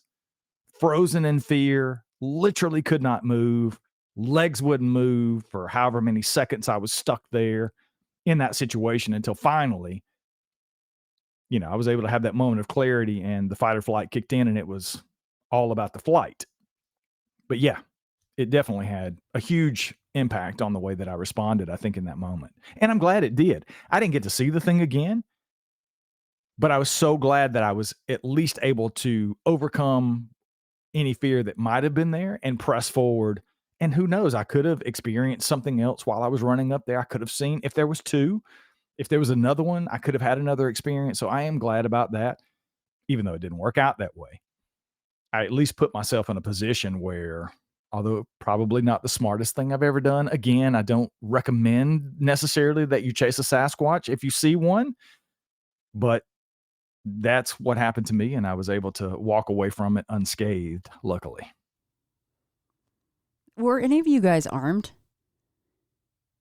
None of us were armed.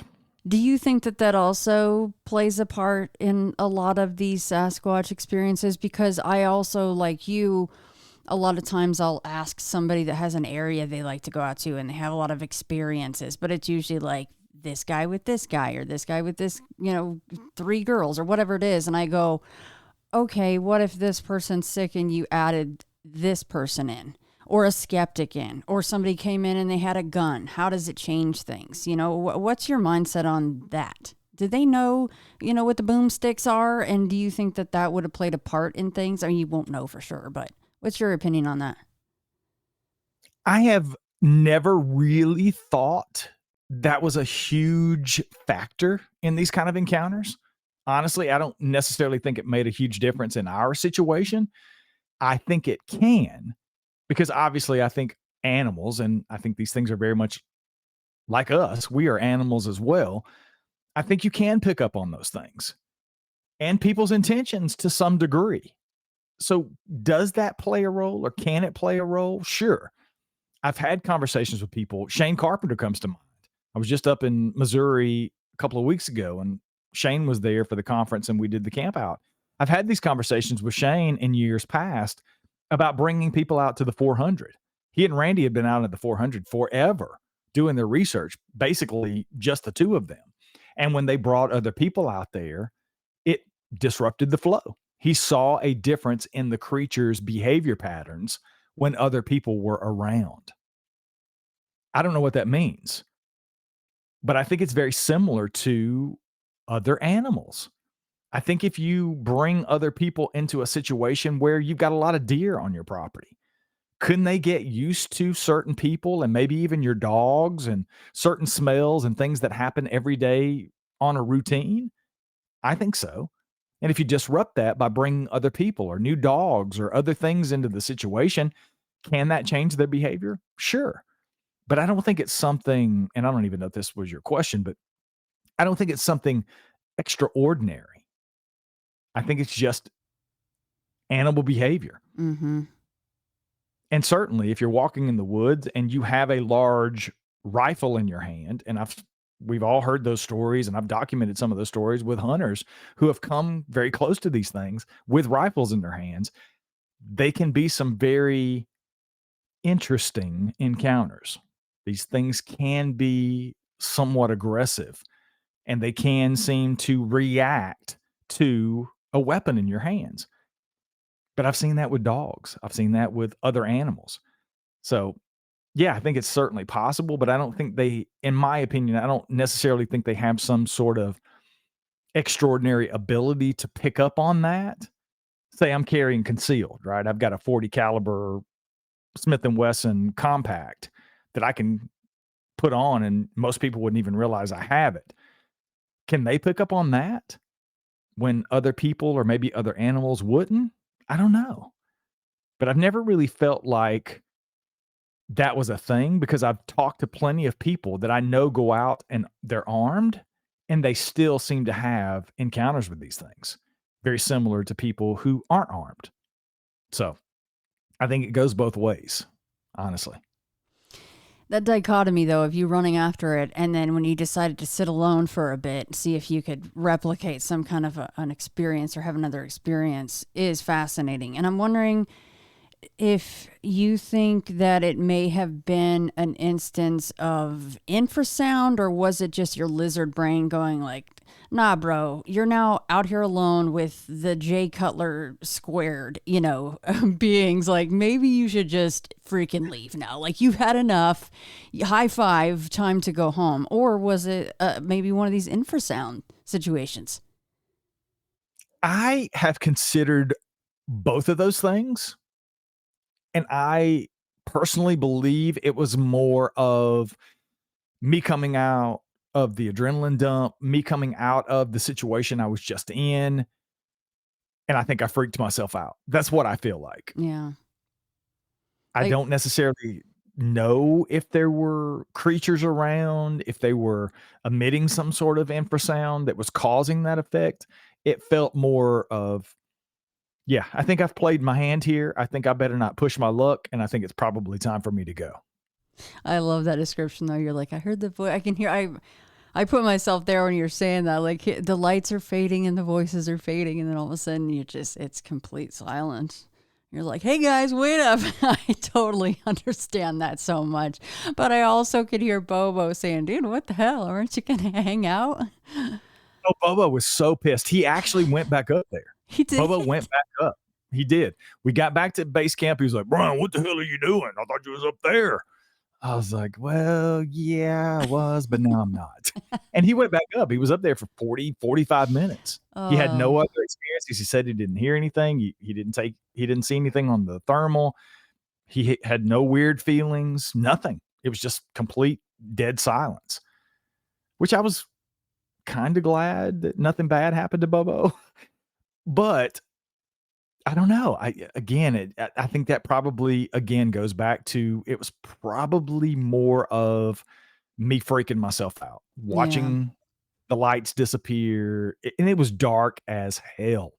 It had been raining all that day. It was sprinkling when we set out that night. I think I was still in my rain jacket at the time, and it was really cloudy and overcast, so there wasn't any ambient moonlight. I mean, you could barely see your hand in front of your face. And I chose to stand there without a freaking flashlight on. I'm in the middle of the woods in the dark alone. That can be scary, even if you didn't just stand 10 feet away from a Bigfoot, right? So I think it was just the culmination of all those things that really freaked me out. And, it could have been more. It could have been infrasound. It could have been any of those things, but that's kind of how I feel in my gut, that I just freaked myself out. It was coming off the adrenaline and all those things. I love Bobo. I really do. Okay, I think that this should be my last question about all that situation.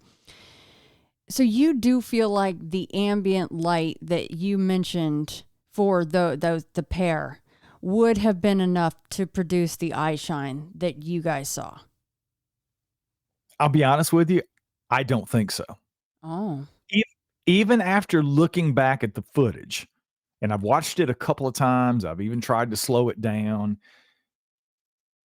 I don't think it was enough. I feel that these things were glowing, as in emitting their own light. Even if it was mostly ambient light, I still feel that it was glowing. And again, it's not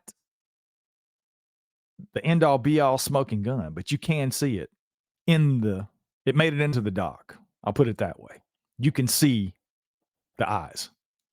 So when you watch the doc, you can make up your own mind. You can tell me. But my gut tells me in the moment, there was some self-illumination. And I could be wrong. I leave that open. I've said this recently on that Bigfoot podcast when my co-host was asking me about it a couple of weeks ago, when Dr. Chirot said, is it possible there was ambient light? And I'm leaving the door open to that, because at that time I hadn't went back and really looked at the footage, and I have done that since, but I still get the feeling that these were glowing brighter than what should have been possible if it was just the ambient light from the cameras. And I think there was one flashlight on, pointed towards the ground, when Daniel said, I see eye shine.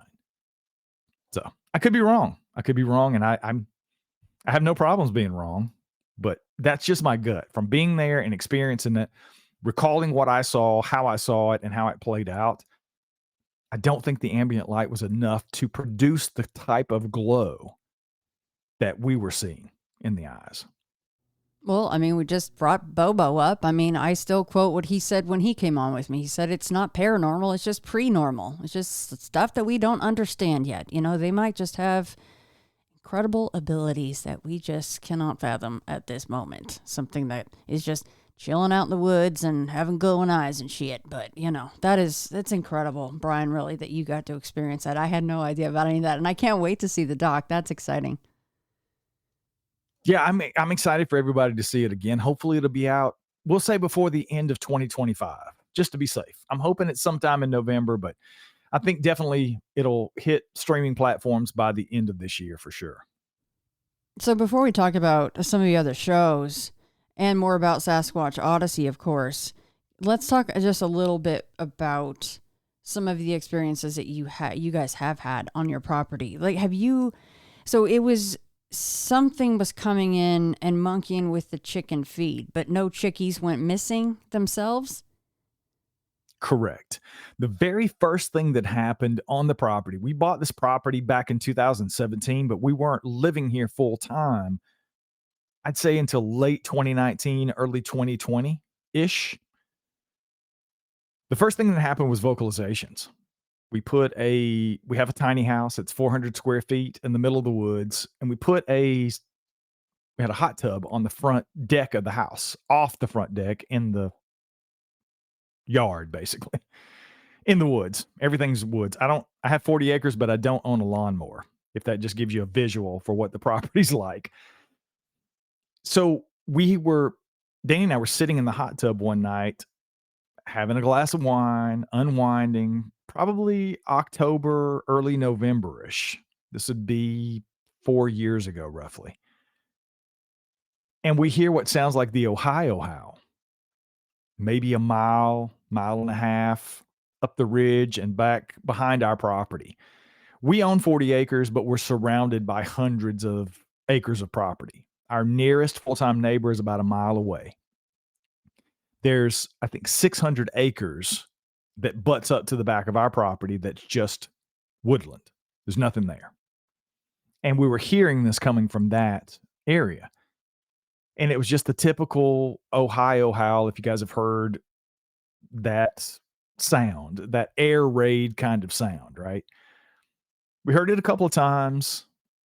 Danny, who does not believe in anything Bigfoot related at all, was like, yeah, that's interesting. That's cool. That's it. Yeah. Finish my wine and be done with the night. That happened a couple of times. And it was probably, I don't know, a month, maybe 2 months after that first time we heard that. I had interviewed someone for the show. I was sitting up we sleep up in a loft of the tiny house. There's a loft that goes the full length of the house, and it's surrounded by windows. It's nothing but windows. So it literally looks like we're going to sleep in the trees. So I'm sitting there. We have the windows open. It's probably 50 degrees outside. Nice, cool night. I'm doing some show notes and some other stuff, wrapping up. Danny's reading a book. And we hear that Ohio howl. But this time, it's 40 to 50 yards away in the woods at the back of our house. And it rattles the windows. It was one of those, we felt it in our chest just as much as we heard it with our ears, that kind of thing. Typical description we've heard 1,000 times when people describe these things vocalizing. It was, we looked at each other like, did you hear that? Yeah, I heard that. What was that? I don't know. What do you think that was? Of course, I'm like, what else could it be? It was either one of two things. It was either a very large person who is trespassing on our property illegally, 50 yards from our house, which would be basically in the middle of our 2 plots, which is 40 acres. In the middle of the night, 10, 11 o'clock at night, or it was potentially a Sasquatch. Those are the only 2 options that we have at this point. Because I can tell you, we're in rural North Carolina. If you trespass on people's property in North Carolina, there's sad singing and flower bringing for your family. That's just how it is. And people have asked me, hey, did you go outside and check it out? No, I didn't. I had no intentions of finding out what that was. It scared the shit out of me.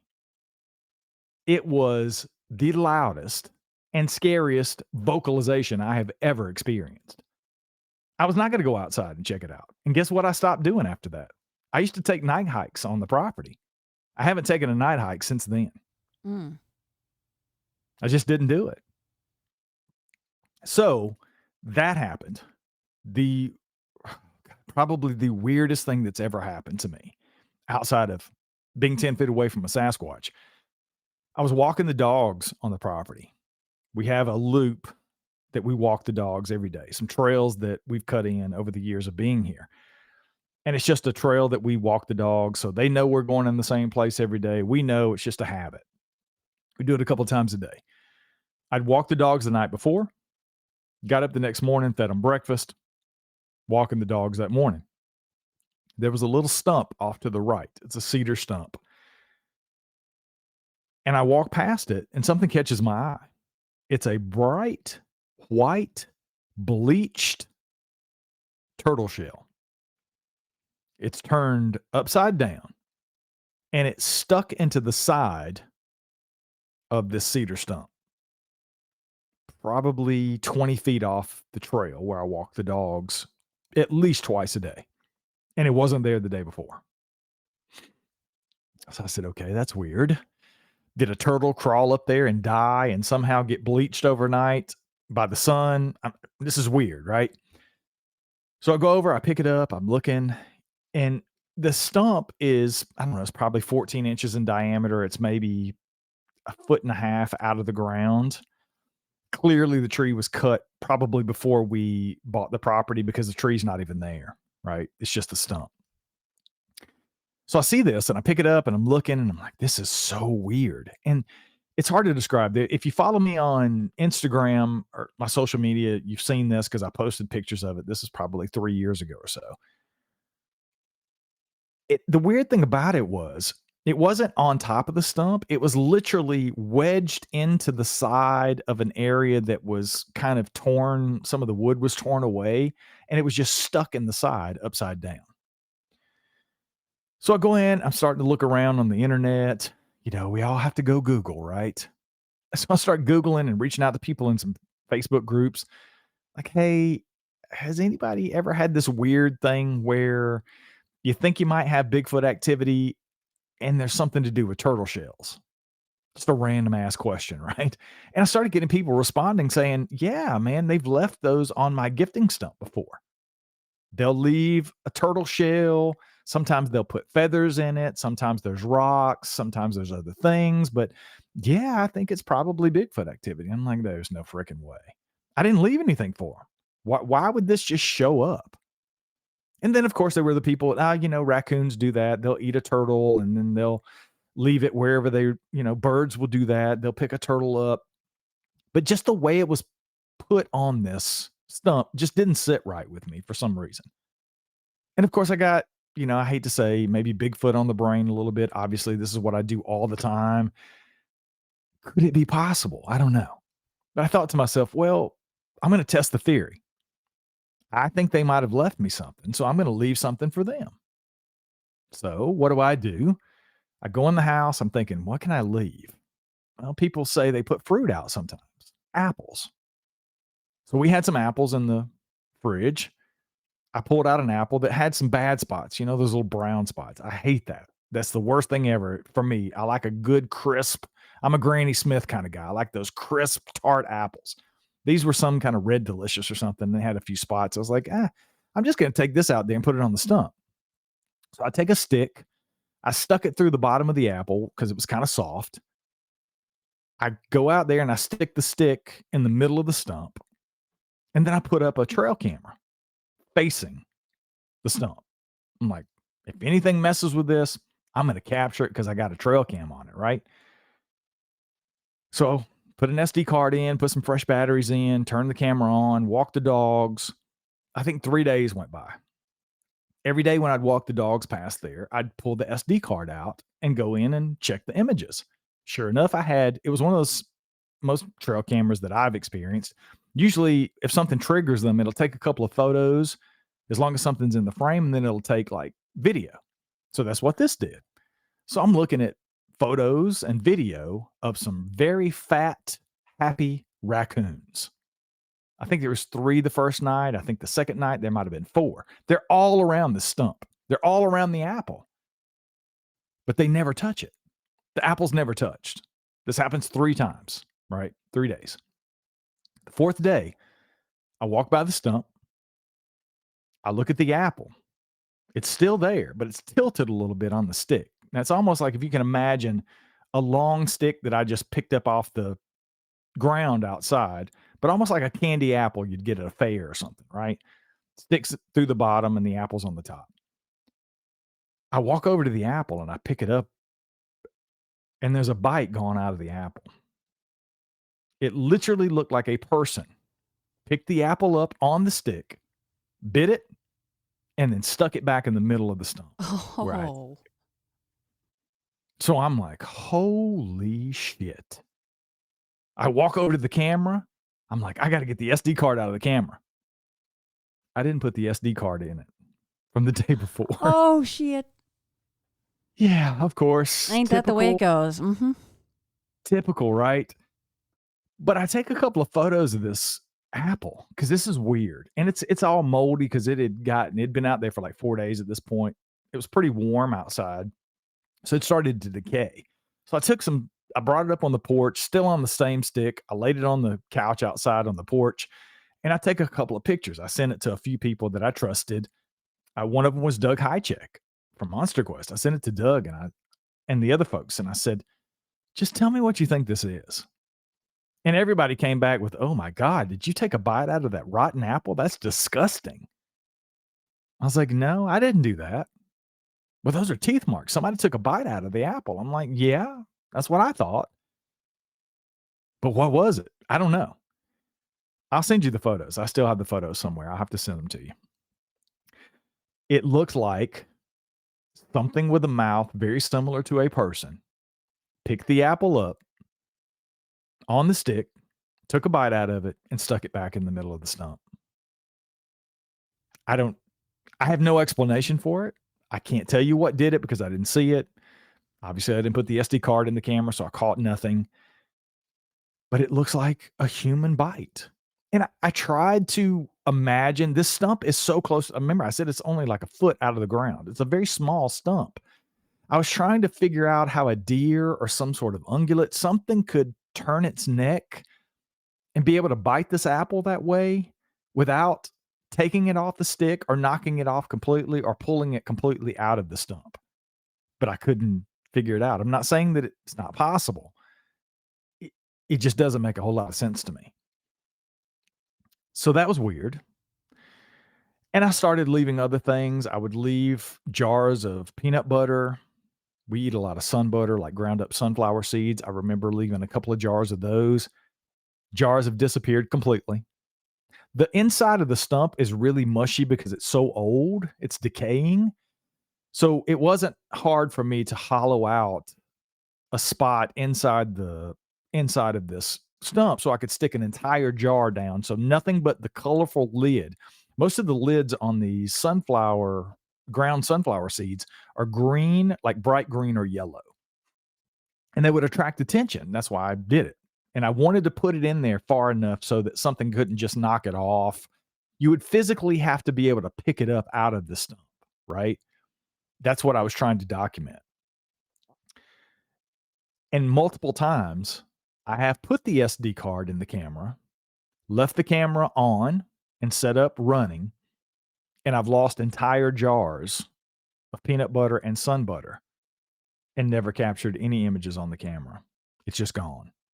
I've never found the jar. And we're talking a couple of pounds. These jars are, when they're full, they're kind of heavy, right? And I've seen some hefty raccoons around here that could certainly pick them up. Just not sure they could get them out of the stump the way that I had them in there and then make off with them and us never find the remnants. Again, I'm not saying it's impossible. I just think it's weird. And to not have it on the SD card. And this is all going to the woo place, so everyone's going to roll their eyes, but I would put money on the fact that if you did have the SD card in, there wouldn't have been a bite out of that apple. I'm just saying. Isn't it weird? The other weird thing, completely unrelated, I think, to any Bigfoot activity, but this just goes to prove in a way that this can happen with anything. We had a chicken that passed away of natural causes. We just found her in the coop. She was dead, right? I was like, this is kind of weird. It's kind of morbid. But Danny and I were like, let's do a little experiment. I'm going to take this up to an area where we had some dogs that got attacked. Oh, God, it's been probably 4 years ago at this point. 2 of our little dogs went out in the morning. I was at work. This is when I was still working off property. So it was before 2021. So probably late 2020. It's almost 5 years ago. One of our dogs was killed. Don't know what did it. The other one was attacked, bitten up pretty bad, almost died. So I ended up, and it's very close to the same area where this whole gifting, quote unquote, gifting stump situation's happening. I said, let's take the chicken up there and bury her. I'm only going to bury it about a foot and a half deep, so not very deep. And I'm going to put a camera facing directly where I buried this chicken. And we're going to see what comes out because we know there's coyotes here. We've ran into bear on the property. We ran into a big sow and 2 cubs about 4 years ago. We were 30 feet away from her. Hairy situation, no pun intended. So we know there's all these things. I'm thinking, okay, we'll catch some cool wildlife here, right? Same thing. Go up the next day. The very next day, I think it was. It might have been the second day. Hole is dug up. Chicken's gone. And I'm thinking, hell yeah, I'm going to pull the SD card and see what we caught here, right? Now, remember, this chicken was a foot and a half, maybe 2 feet deep. Got the camera 6 feet away, pointed directly where I buried the chicken. Chicken's gone. Hole is dug up. I pull the SD card. There's one blurry photo of what looks like a rather large coyote in the very top left-hand corner of the frame, leaving the frame. And that's it. There's no other photos. There's no other pictures. There's no other video. How in the hell did this coyote dig up this chicken from almost 2 feet deep, drag it out, And by the way, the chicken's not in this thing's mouth in this photo. It's blurry, but you can tell there's no chicken in the mouth. What? How did that happen? I can't explain that. Yeah, I don't know. it gets the tail end of the whole thing, but not at full frame, like digging it up and everything. That's weird. Totally weird. But I think it just goes to show that it may not be something completely supernatural or paranormal. I think it can just happen for whatever reason. If a coyote can dig up a chicken without leaving any real evidence behind. Mm-hmm. I mean, if this was a court of law, I couldn't convict that coyote of taking that chicken. I just Right. couldn't. There's no jury saying that's guilty. It's just circumstantial at this point. It's just a blurry photo, right? But I think that happens more often than not. And again, I thought that was weird. Could there be some weird explanation? Could be. I don't know if it's a phantom coyote or what, but it just goes to show how weird things can happen like that. That may not even be necessarily Bigfoot related, but when it does come to Bigfoot, can those weird things happen? And that's why we don't necessarily capture them on camera or whatever. I don't know. Could be. Maybe the coyote wasn't even to blame. Maybe he got there after the fact, you know? Could be. Could it have been something weird? I don't know. It's just strange stuff. But yeah, I think, outside of that, there hasn't been a ton of other stuff. At this point, I've got a collection of maybe 6 other prints that I've cast from on and around the property.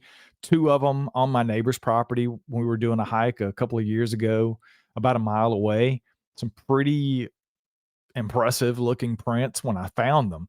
The cast turned out to be shit, but they just weren't deep enough to really make a good cast. But one of the best footprints I ever found, Danny and I were just hiking, doing nothing Bigfoot related. I wasn't even going to take my phone with me. Or we try to hike a different part of the property, even though it's 40 acres. It's not huge, but we still haven't seen all the property. So we try to go to different places every time we hike or go to a different area to hike, just so we see all the property. We did that a couple of years ago, and it's towards another swath of land that our neighbors own next to us. And we'd never been there, and I wasn't doing anything Bigfoot related. It was just get away from work. We're going to go hiking. Across this little area is a low-lying area with some standing water. And I look down and I see what looks like a footprint. And I'm like, oh, how cool is that? It's like a pareidolia footprint, right? It's not really a footprint, but it looks like one. So I'm going to pull my phone out and take a couple of pictures of it because this is cool. And I can show people, hey, this is what pareidolia does. It makes you think that something's something and it's really not, right? So I'm excited. I'm taking a couple of pictures. Danny's giving me the side eye and rolling his eyes saying, hey, we're not doing Bigfoot shit. Let's go. Let's continue our hike. I'm like, hold on just a minute. Hold on. I get closer with the camera, and the more I take these photos and I put my boot in there for reference. I've got like a size 11 boot on. And I get closer to this print and I'm seeing toes. And I'm like, holy shit. Oh, that looks like where the heel is. Hey, I'm seeing 5 toes. So now I'm taking photos of what I think might be a footprint, but I'm still kind of convincing myself, this is before my encounters. This is before I knew these things were real. I'm just going with this as a pareidolia footprint, and I move on. We continue the hike. We found some weird tree structures. I found some weird tree structures, some fulcrum type things that were not making a whole lot of sense, some rock stacks at the back of our property. And most of this stuff is in the book, by the way, my first book. You can see some photos of some of the stuff I'm talking about. So we finish up that hike. I get back. I don't think, give it a second thought, right? I'm just thinking, oh, some cool stuff. Well, fast forward, like the next year, I was out doing a speaking gig. I was out speaking at a conference in Idaho. And I was there with Dr. Jeff Meldrum, Cliff Barrickman, and Michael Freeman, who's Paul Freeman's son. If you guys are familiar with the Freeman footage from the 90s, Michael was there as well. And the night before the conference, we're over at the organizer's house. We're signing a bunch of stuff, getting ready for the next day. And we go out to dinner. We have dinner. And then after dinner, Cliff and Michael and I go out to have a couple of drinks. And we're sitting there and we're talking about Bigfoot stuff, of course. And I show Cliff some pictures of stuff on my phone. And one of the pictures I show him is this picture of this pareidolia footprint. And the first thing Cliff says is, dude, did you cast this? was like, no, man, it was in water. It had been raining. It rained like the next 3 days. No, I didn't cast it because I didn't think it was real. And he's like, no, dude, that is definitely a Sasquatch print. That is a Sasquatch footprint, and a very good one, actually. You totally should have cast that. I'm like, oh, of course, one of the best footprints that I probably ever found outside of the 2 that I cast here a couple of years ago. I didn't cast it, but that's the way of it. But that's kind of that was a couple of years ago. That was the last real evidence, quote unquote, or the last real experience that we've had here. And it goes back to, I think at times, maybe these things aren't here all the time. Maybe they're coming and going. Maybe I don't like to use the word migrate because I think that's kind of subjective. We've done roundtables on the show about this with other people in the Bigfoot community about whether these things, quote unquote, migrate. And what does that mean? Is migration a mile or is it 100 miles? Because I think that could change the way we look at how these things might come and go from places that they frequent, right? So I think it is possible that they may be coming and going on the property. We are getting into that time of the year. Most of everything that we've experienced as far as vocalizations and the moving of the chicken food and other things that we've experienced has been around this time of the year. The cooler months, October through January, February-ish. So I don't know. We're waiting to see what may or may not happen. But I think your original question about 20 minutes ago was probably if they were just moving the food and not messing with the chickens. We've never lost any chickens that I can attribute to Bigfoot. We've lost tons of chickens, but I usually attribute that to, if they're free ranging, it's usually coyotes. And we have had the occasional fox that will take them during the day. Yeah. But the only thing we were experiencing before I cast those prints is we had a small coop up in the area. It's about 65 yards from the house. And we were keeping the babies in there until they got big enough to go into the big coop, which is down in a different area on the property with the other hens that are bigger. And for 3 days before I cast those prints, I was going out on the porch. I'd look up at the coop and we had this little round. We still have the actual can down there. I'm looking at it right now out my window. But we had about 20 pounds of chicken food in it. It's like a little small trash can, basically, metal. And we had it sitting next to the coop. And for 3 days straight, it was moved. One day it was like 10 yards. One day it was like 12 yards. One day it was like 20 yards. And it was like something just walked up to the coop, picked it up. We had like a little cinder block paver that we kept it on to keep it off the ground. It was just picked up from there and moved. I don't know what was doing it. Never saw it. But on the 4th day I went out. I walked out on the front porch that morning, looked to the right, and I saw that it was moved and it was tipped over on its side. So I go out there to pick it up. And as I'm walking, there was this area where we had dug out. We have some ducks. We dug out a little natural pond area that was about 6 feet by 4 feet. It was probably 3.5, 4 feet deep. It had been raining, and it's in an area that when it rains, it washes tons of water down that runs into one of the 2 creeks that runs the length of our property. And there was a bunch of dirt and silt, and it was wet and moist, perfect conditions to make a footprint. And I'm walking to go pick up the container of the food, and I see these 2 prints about 6 feet apart, clear right and left foot, walking directly towards the coop where this food had been moved for now 4 days in a row. So that's the story behind those. And again, you can see those in my first book, Sasquatch Unleashed, the truth behind the legend. I've got photos in there, and I kind of talk about how that happened. And I've obviously talked about that on my show and other shows in the past. But yeah, that was probably the last big, quote unquote, big thing that we've experienced here. And I've been other places and done other camp outs where I've had some weird experiences and other things, but nothing too major. But I'm hoping it would be nice to have something a little closer to home, maybe this cold season, maybe going into the holidays. It'd be awesome to have more experiences, but I'm not greedy. I'm okay if it doesn't happen. What does Danny think about that, though? I mean, you've got the turtle shell and you've got tracks and prints and the apple and the jars, and then the horrible thing that happened with the dogs. I mean, who really knows what happened there, but it's awful. I'm so sorry. what are the thoughts there on that side of things? Because he's got to be going, I mean, maybe I'm not into Bigfoot, but holy crap, maybe they are real. I think it's one of those things for him. It's not necessarily a I don't believe. It's just I don't really care. Yeah.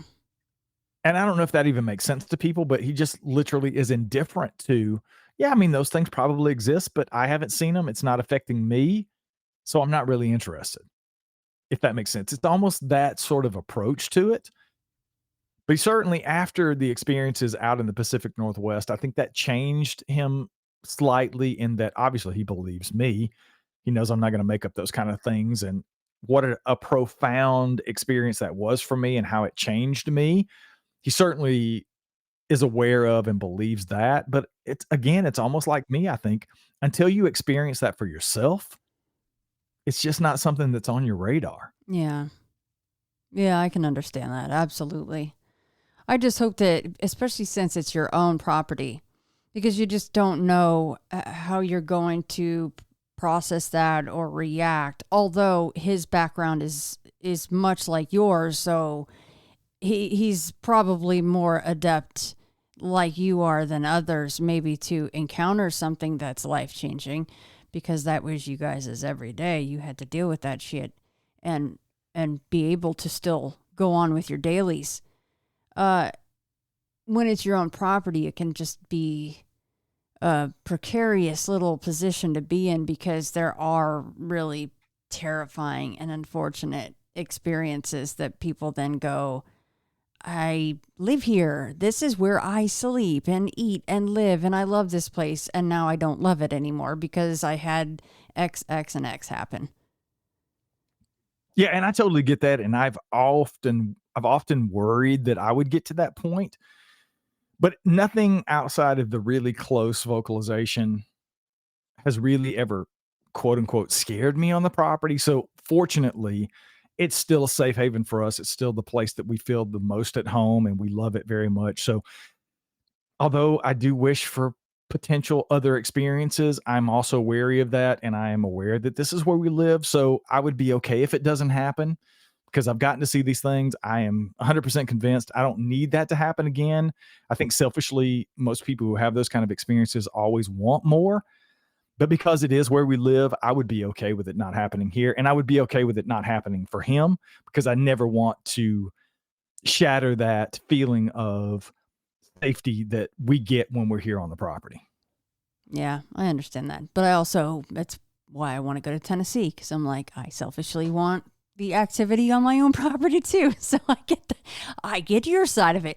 And that said, have you ever, or will you ever do knocks or whistles or calls, from your porch, or you walk out in the woods and do it or something in an attempt to entice? Oh, yeah, I've done that multiple times. I've done experiments here. One of the things, and this is a whole nother conversation for another day, but I've talked to people that have used AI technology to examine potential audio and even video and photograph evidence of potential Bigfoot activity. And I did an experiment a couple of times with running my own vocalizations through AI to prove that AI is not the end all be all. It's not infallible. When it comes to evidence, I've done pant hoots and other vocalizations and ran it through some AI in the past that says I was a potentially unknown primate. So Oh, I've done geez. those for that reason. And I've also done them just because it's part of an attempt to elicit a response. I don't do a ton of wood knocks and I don't do a ton of vocalizations because I'm not convinced that they work, honestly, because we weren't really doing any of those things when I had my experiences last summer.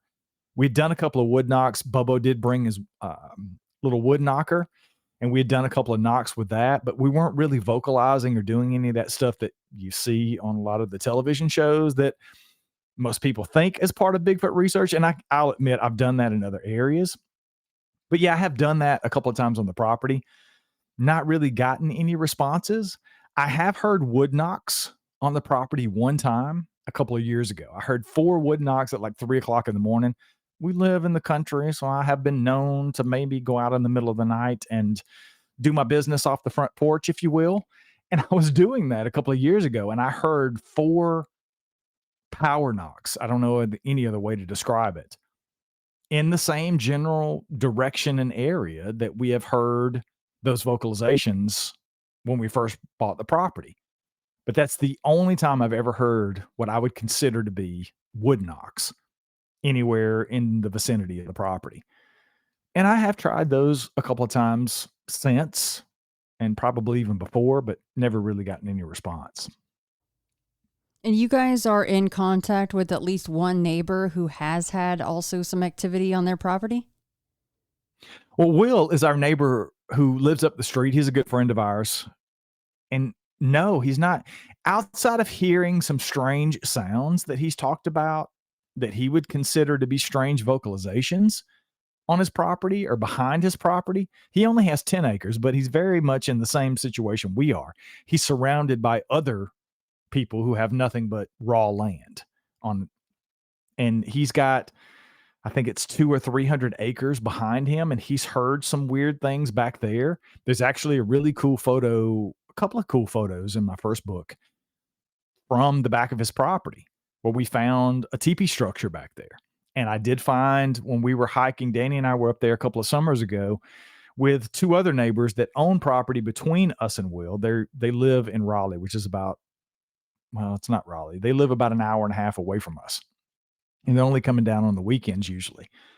We went out hiking with Wendy and her granddaughter, Faith. Again, not doing any Bigfoot stuff, but they had wanted to go back and see Will's property.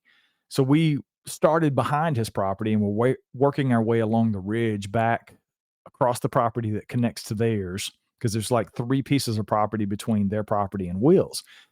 And that's when we found the footprints that I ended up going back the following day and casting.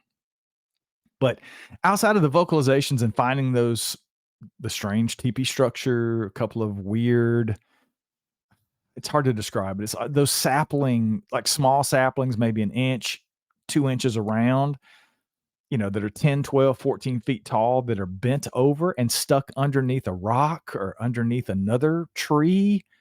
Found a couple of those, which is really strange. So yeah, I mean, the more I talk about it, the more it sounds like activity, doesn't it? So footprints, strange sounds, and weird tree things. Yeah. But outside of that, no, there's nobody else really that we've talked to on this stretch of the road. If you drive out the road that runs in front of our property far enough, I think about 5 miles from our house, it turns into a dirt road. That's how remote it is, right? So it gets kind of hairy back in that area. No pun intended. But yeah, Will is about the only person that we know well enough to have those kind of conversations with. And he's open enough to share with us, hey, I heard some really weird howling sounds and other things. Again, not saying it's necessarily Bigfoot related, but he found it strange. And he's in his 70s. He's in his mid 70s. So he's been around the block. He's heard quite a few things. He's very familiar with the wildlife, and he feels that it's kind of strange. So yeah, it sounds like we're not the only ones that they may be traipsing around at least areas of the property in this area, which makes sense. If they're coming and going, and he's got water on his property, there's a creek that we have 2 creeks that run the full length of our property. And then there's a huge creek across the road from us that runs the complete length of this road, basically. So there's no shortage of water. There's definitely no shortage of wild turkey, deer, rabbits, you name it. I mean, if you dropped me in the middle of nowhere here, I could survive for sure. And I think these creatures certainly have the skills to do it. Well, at least you have one other person that lives in the area that you can talk to. I think most people do not have that luxury, and nor would they try to bring it up to anybody, because let's face it, you don't want your neighbors thinking you're a quack, Yeah, it definitely makes a difference for me to have that outlet to say, hey, have you had anything weird going on? Or we had this thing. And yeah, it definitely makes a difference. And we're definitely fortunate to have that. Well, let's talk a little bit about your podcast, because you have Sasquatch Odyssey, of course, which is weekly, just like mine. What about some of these other shows that you have going on, and how many are still you're doing weekly or bi-weekly? What's going on over there? Oh, there's so much. Now, I do a weekly show called Backwoods Bigfoot Stories. It's a show where I narrate stories about Bigfoot encounters, mostly Bigfoot. Sometimes I mix in other cryptids, depending on what kind of mood I'm in. Sometimes I'll just pick stories or things from databases and go down a rabbit hole on some of the other sightings, maybe in the United Kingdom or other weird places where you may not even expect to run into some of these creatures. Because let's face it, it's difficult to get people to come on shows like this and have conversations about their own encounters. I did post in probably 500 Bigfoot groups yesterday looking for people that have had experiences with Bigfoot. There's probably 1.5 million people total in all these groups. I think I had 5 people reach out to me and say, yeah, I've had an encounter I'd like to talk about. Yeah, So sounds about right. I like to go back into these databases and pull out some of these older stories, like the Minerva monster from back in the 70s with the family that had this creature on their property, right? And I tell some of those stories. So Backwoods Bigfoot Stories is more of a show where I just narrate different stories that people may not have ever heard before. Sometimes it's emails people send me that say they don't want to come on the show. They just have an encounter that they want to share. So I'll put those together and narrate those on the show. I do another show called Disturbing History. Has nothing to do with Bigfoot or cryptids. It's just weird history things. Like I've done episodes on the time that Elvis went to the White House and surprised Richard Nixon, and they met in the Oval Office of the White House. Just weird historical things. I do stories about weird presidential history and those kind of things. Again, it's more of a narration kind of story. I have a show called That Bigfoot Podcast where I have a co-host. I had another co-host when I started the show, Wayne, but he's moved on to greener pastures and doing other things. My new co-host is a PhD, actually. He's a PhD from Yale University who specializes in great apes. I think he's done 4,000 or 5,000 hours in the field studying chimpanzees and mountain gorillas. So he brings this different flavor to the show with his experiences with great apes. So he's very familiar with what would potentially be things that we know great apes do that could possibly bleed into some of these Bigfoot encounters. And by the way, he's a skeptic. He doesn't necessarily believe that Bigfoot is real. He did say on the show recently that because of my experiences last summer, he's definitely reevaluating what he thinks about Bigfoot and Bigfoot encounters, because he certainly believes that I had my experiences. And it's almost pushed him to the point where he's ready to accept that these things are real. We're just not quite there yet. So I host that with Dr. Hogan Chiro. We're going to do a little reboot at the beginning of the year. It's currently called That Bigfoot Podcast. We may rename the show and do it a little different, because we do talk a lot about the science. We break down evidence. We talk about hoaxers. We talk about things that could potentially be real evidence of these creatures. So all kinds of things on that show. And I also do a true crime podcast called The Guilty Files. Danny and I were doing a 3-part series together each week. So if you're into true crime, I think the first 30 or 40 episodes are us doing a 3-episode a week kind of breakdown where I tell the stories in the raw form. I just kind of go through the case file and give you the facts. No frills, just the facts of the case, as horrifying as they are in most cases. And then Danny he has a dual degree in sociology and psychology. So he kind of breaks down the psychology of these people and what makes them do what they do. He'll even add in some cool twists like, hey, Jeffrey Dahmer had this 14-year-old kid that escaped from his house. What if there had been a rookie cop there instead of the people who showed up? Mm-hmm. How could the story be different? So he'll kind of turn it on its head and talk about that stuff. And then we come together for another episode at the end of the week where we talk about all that stuff, and it's kind of a co-hosted thing. I've switched that up a little bit. I'm doing more of that by myself because he's had to step into other roles of running the studio and the other shows and all the stuff behind the scenes. So that may kind of come back to its original form after the first of the year. But if you're into true crime, it's a really cool show, I think, if you're into that kind of thing. So yeah, I have quite a few shows and they're all weekly. So I'm constantly producing content, which is fine by me. It's one of the best things I've ever done. I would not want any other job.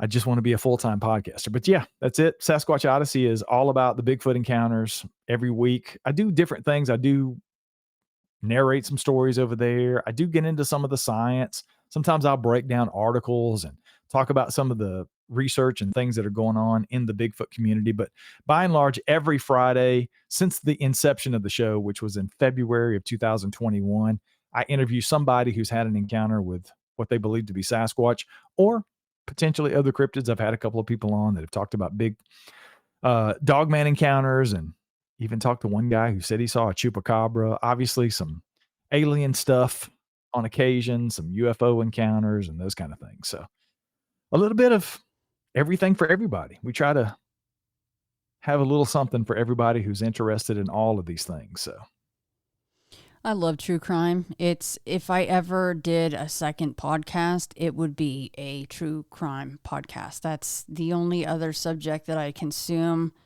besides my Stephen King books and, being, of course, into the paranormal and Bigfoot, is true crime. So yeah, that's right up my alley. Okay, so what about the books, Brian? Where can folks find them? What's the titles and all of that stuff? my first book is more of a scientific approach to the subject. It gives you a little bit about my background, some of the stories I told about my experience when I was 12, and some of the other things I've experienced through my journey into looking into these things. I talk a lot about Bigfoot and pop culture. I give you all the stuff about Native American culture, all the lore behind Bigfoot. I talk about some of the more famous, well-known cases, i.e., the Ape Canyon incident from 1924. I've got some really cool photos from Mark Marcel. My buddy sent me some. If you know anything about Ape Canyon, you got to know who Mark Marcel is. Mark Marcel sent me a couple of photos from his recent expeditions up to the Ape Canyon area. So there's some cool stuff about that in the book, but it's more of a scientific approach to the subject, the research in and of itself. I even do a couple of chapters on hoaxers. Most people know how I feel about Todd Standing. I mentioned him earlier. I went out on expedition with Todd back in October of 2023. I spent a little over a week up at his area in Radium.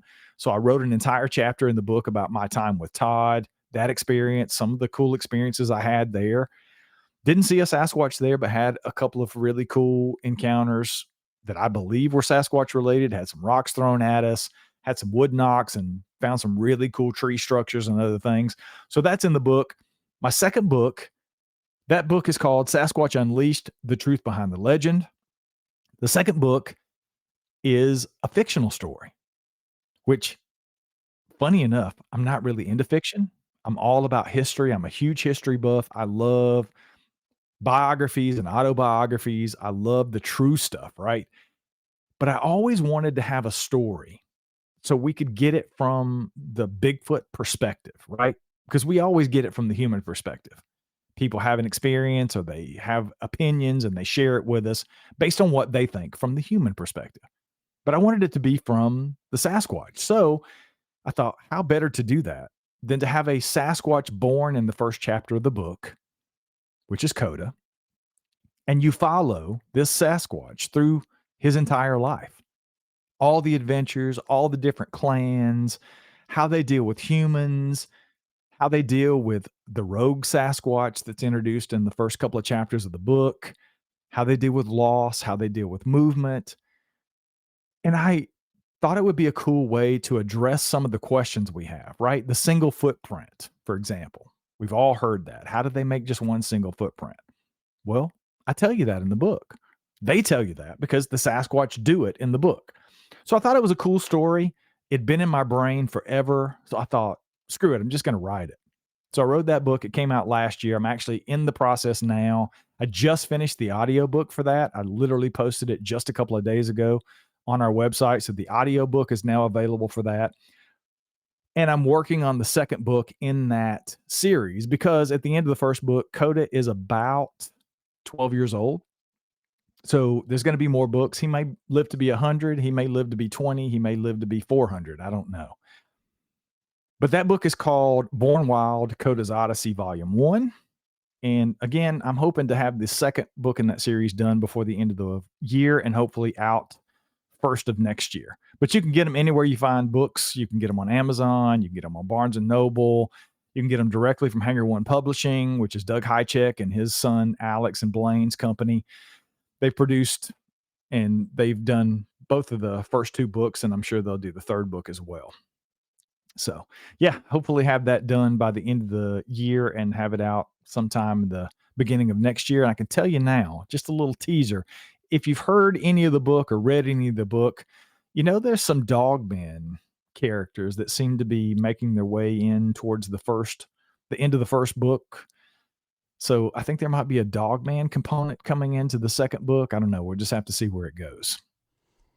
Here's a random question because you just mentioned our friend the dog man. Is that, considering the amount of negative experiences when people see those, is that on your no list, or were you still like, hell yeah, I want to see that too?